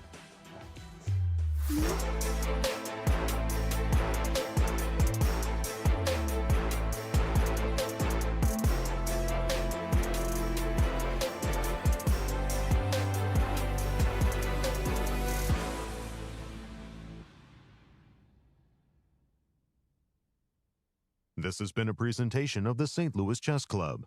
Any reproduction or distribution of this content without the express written consent of the St. Louis Chess Club is prohibited.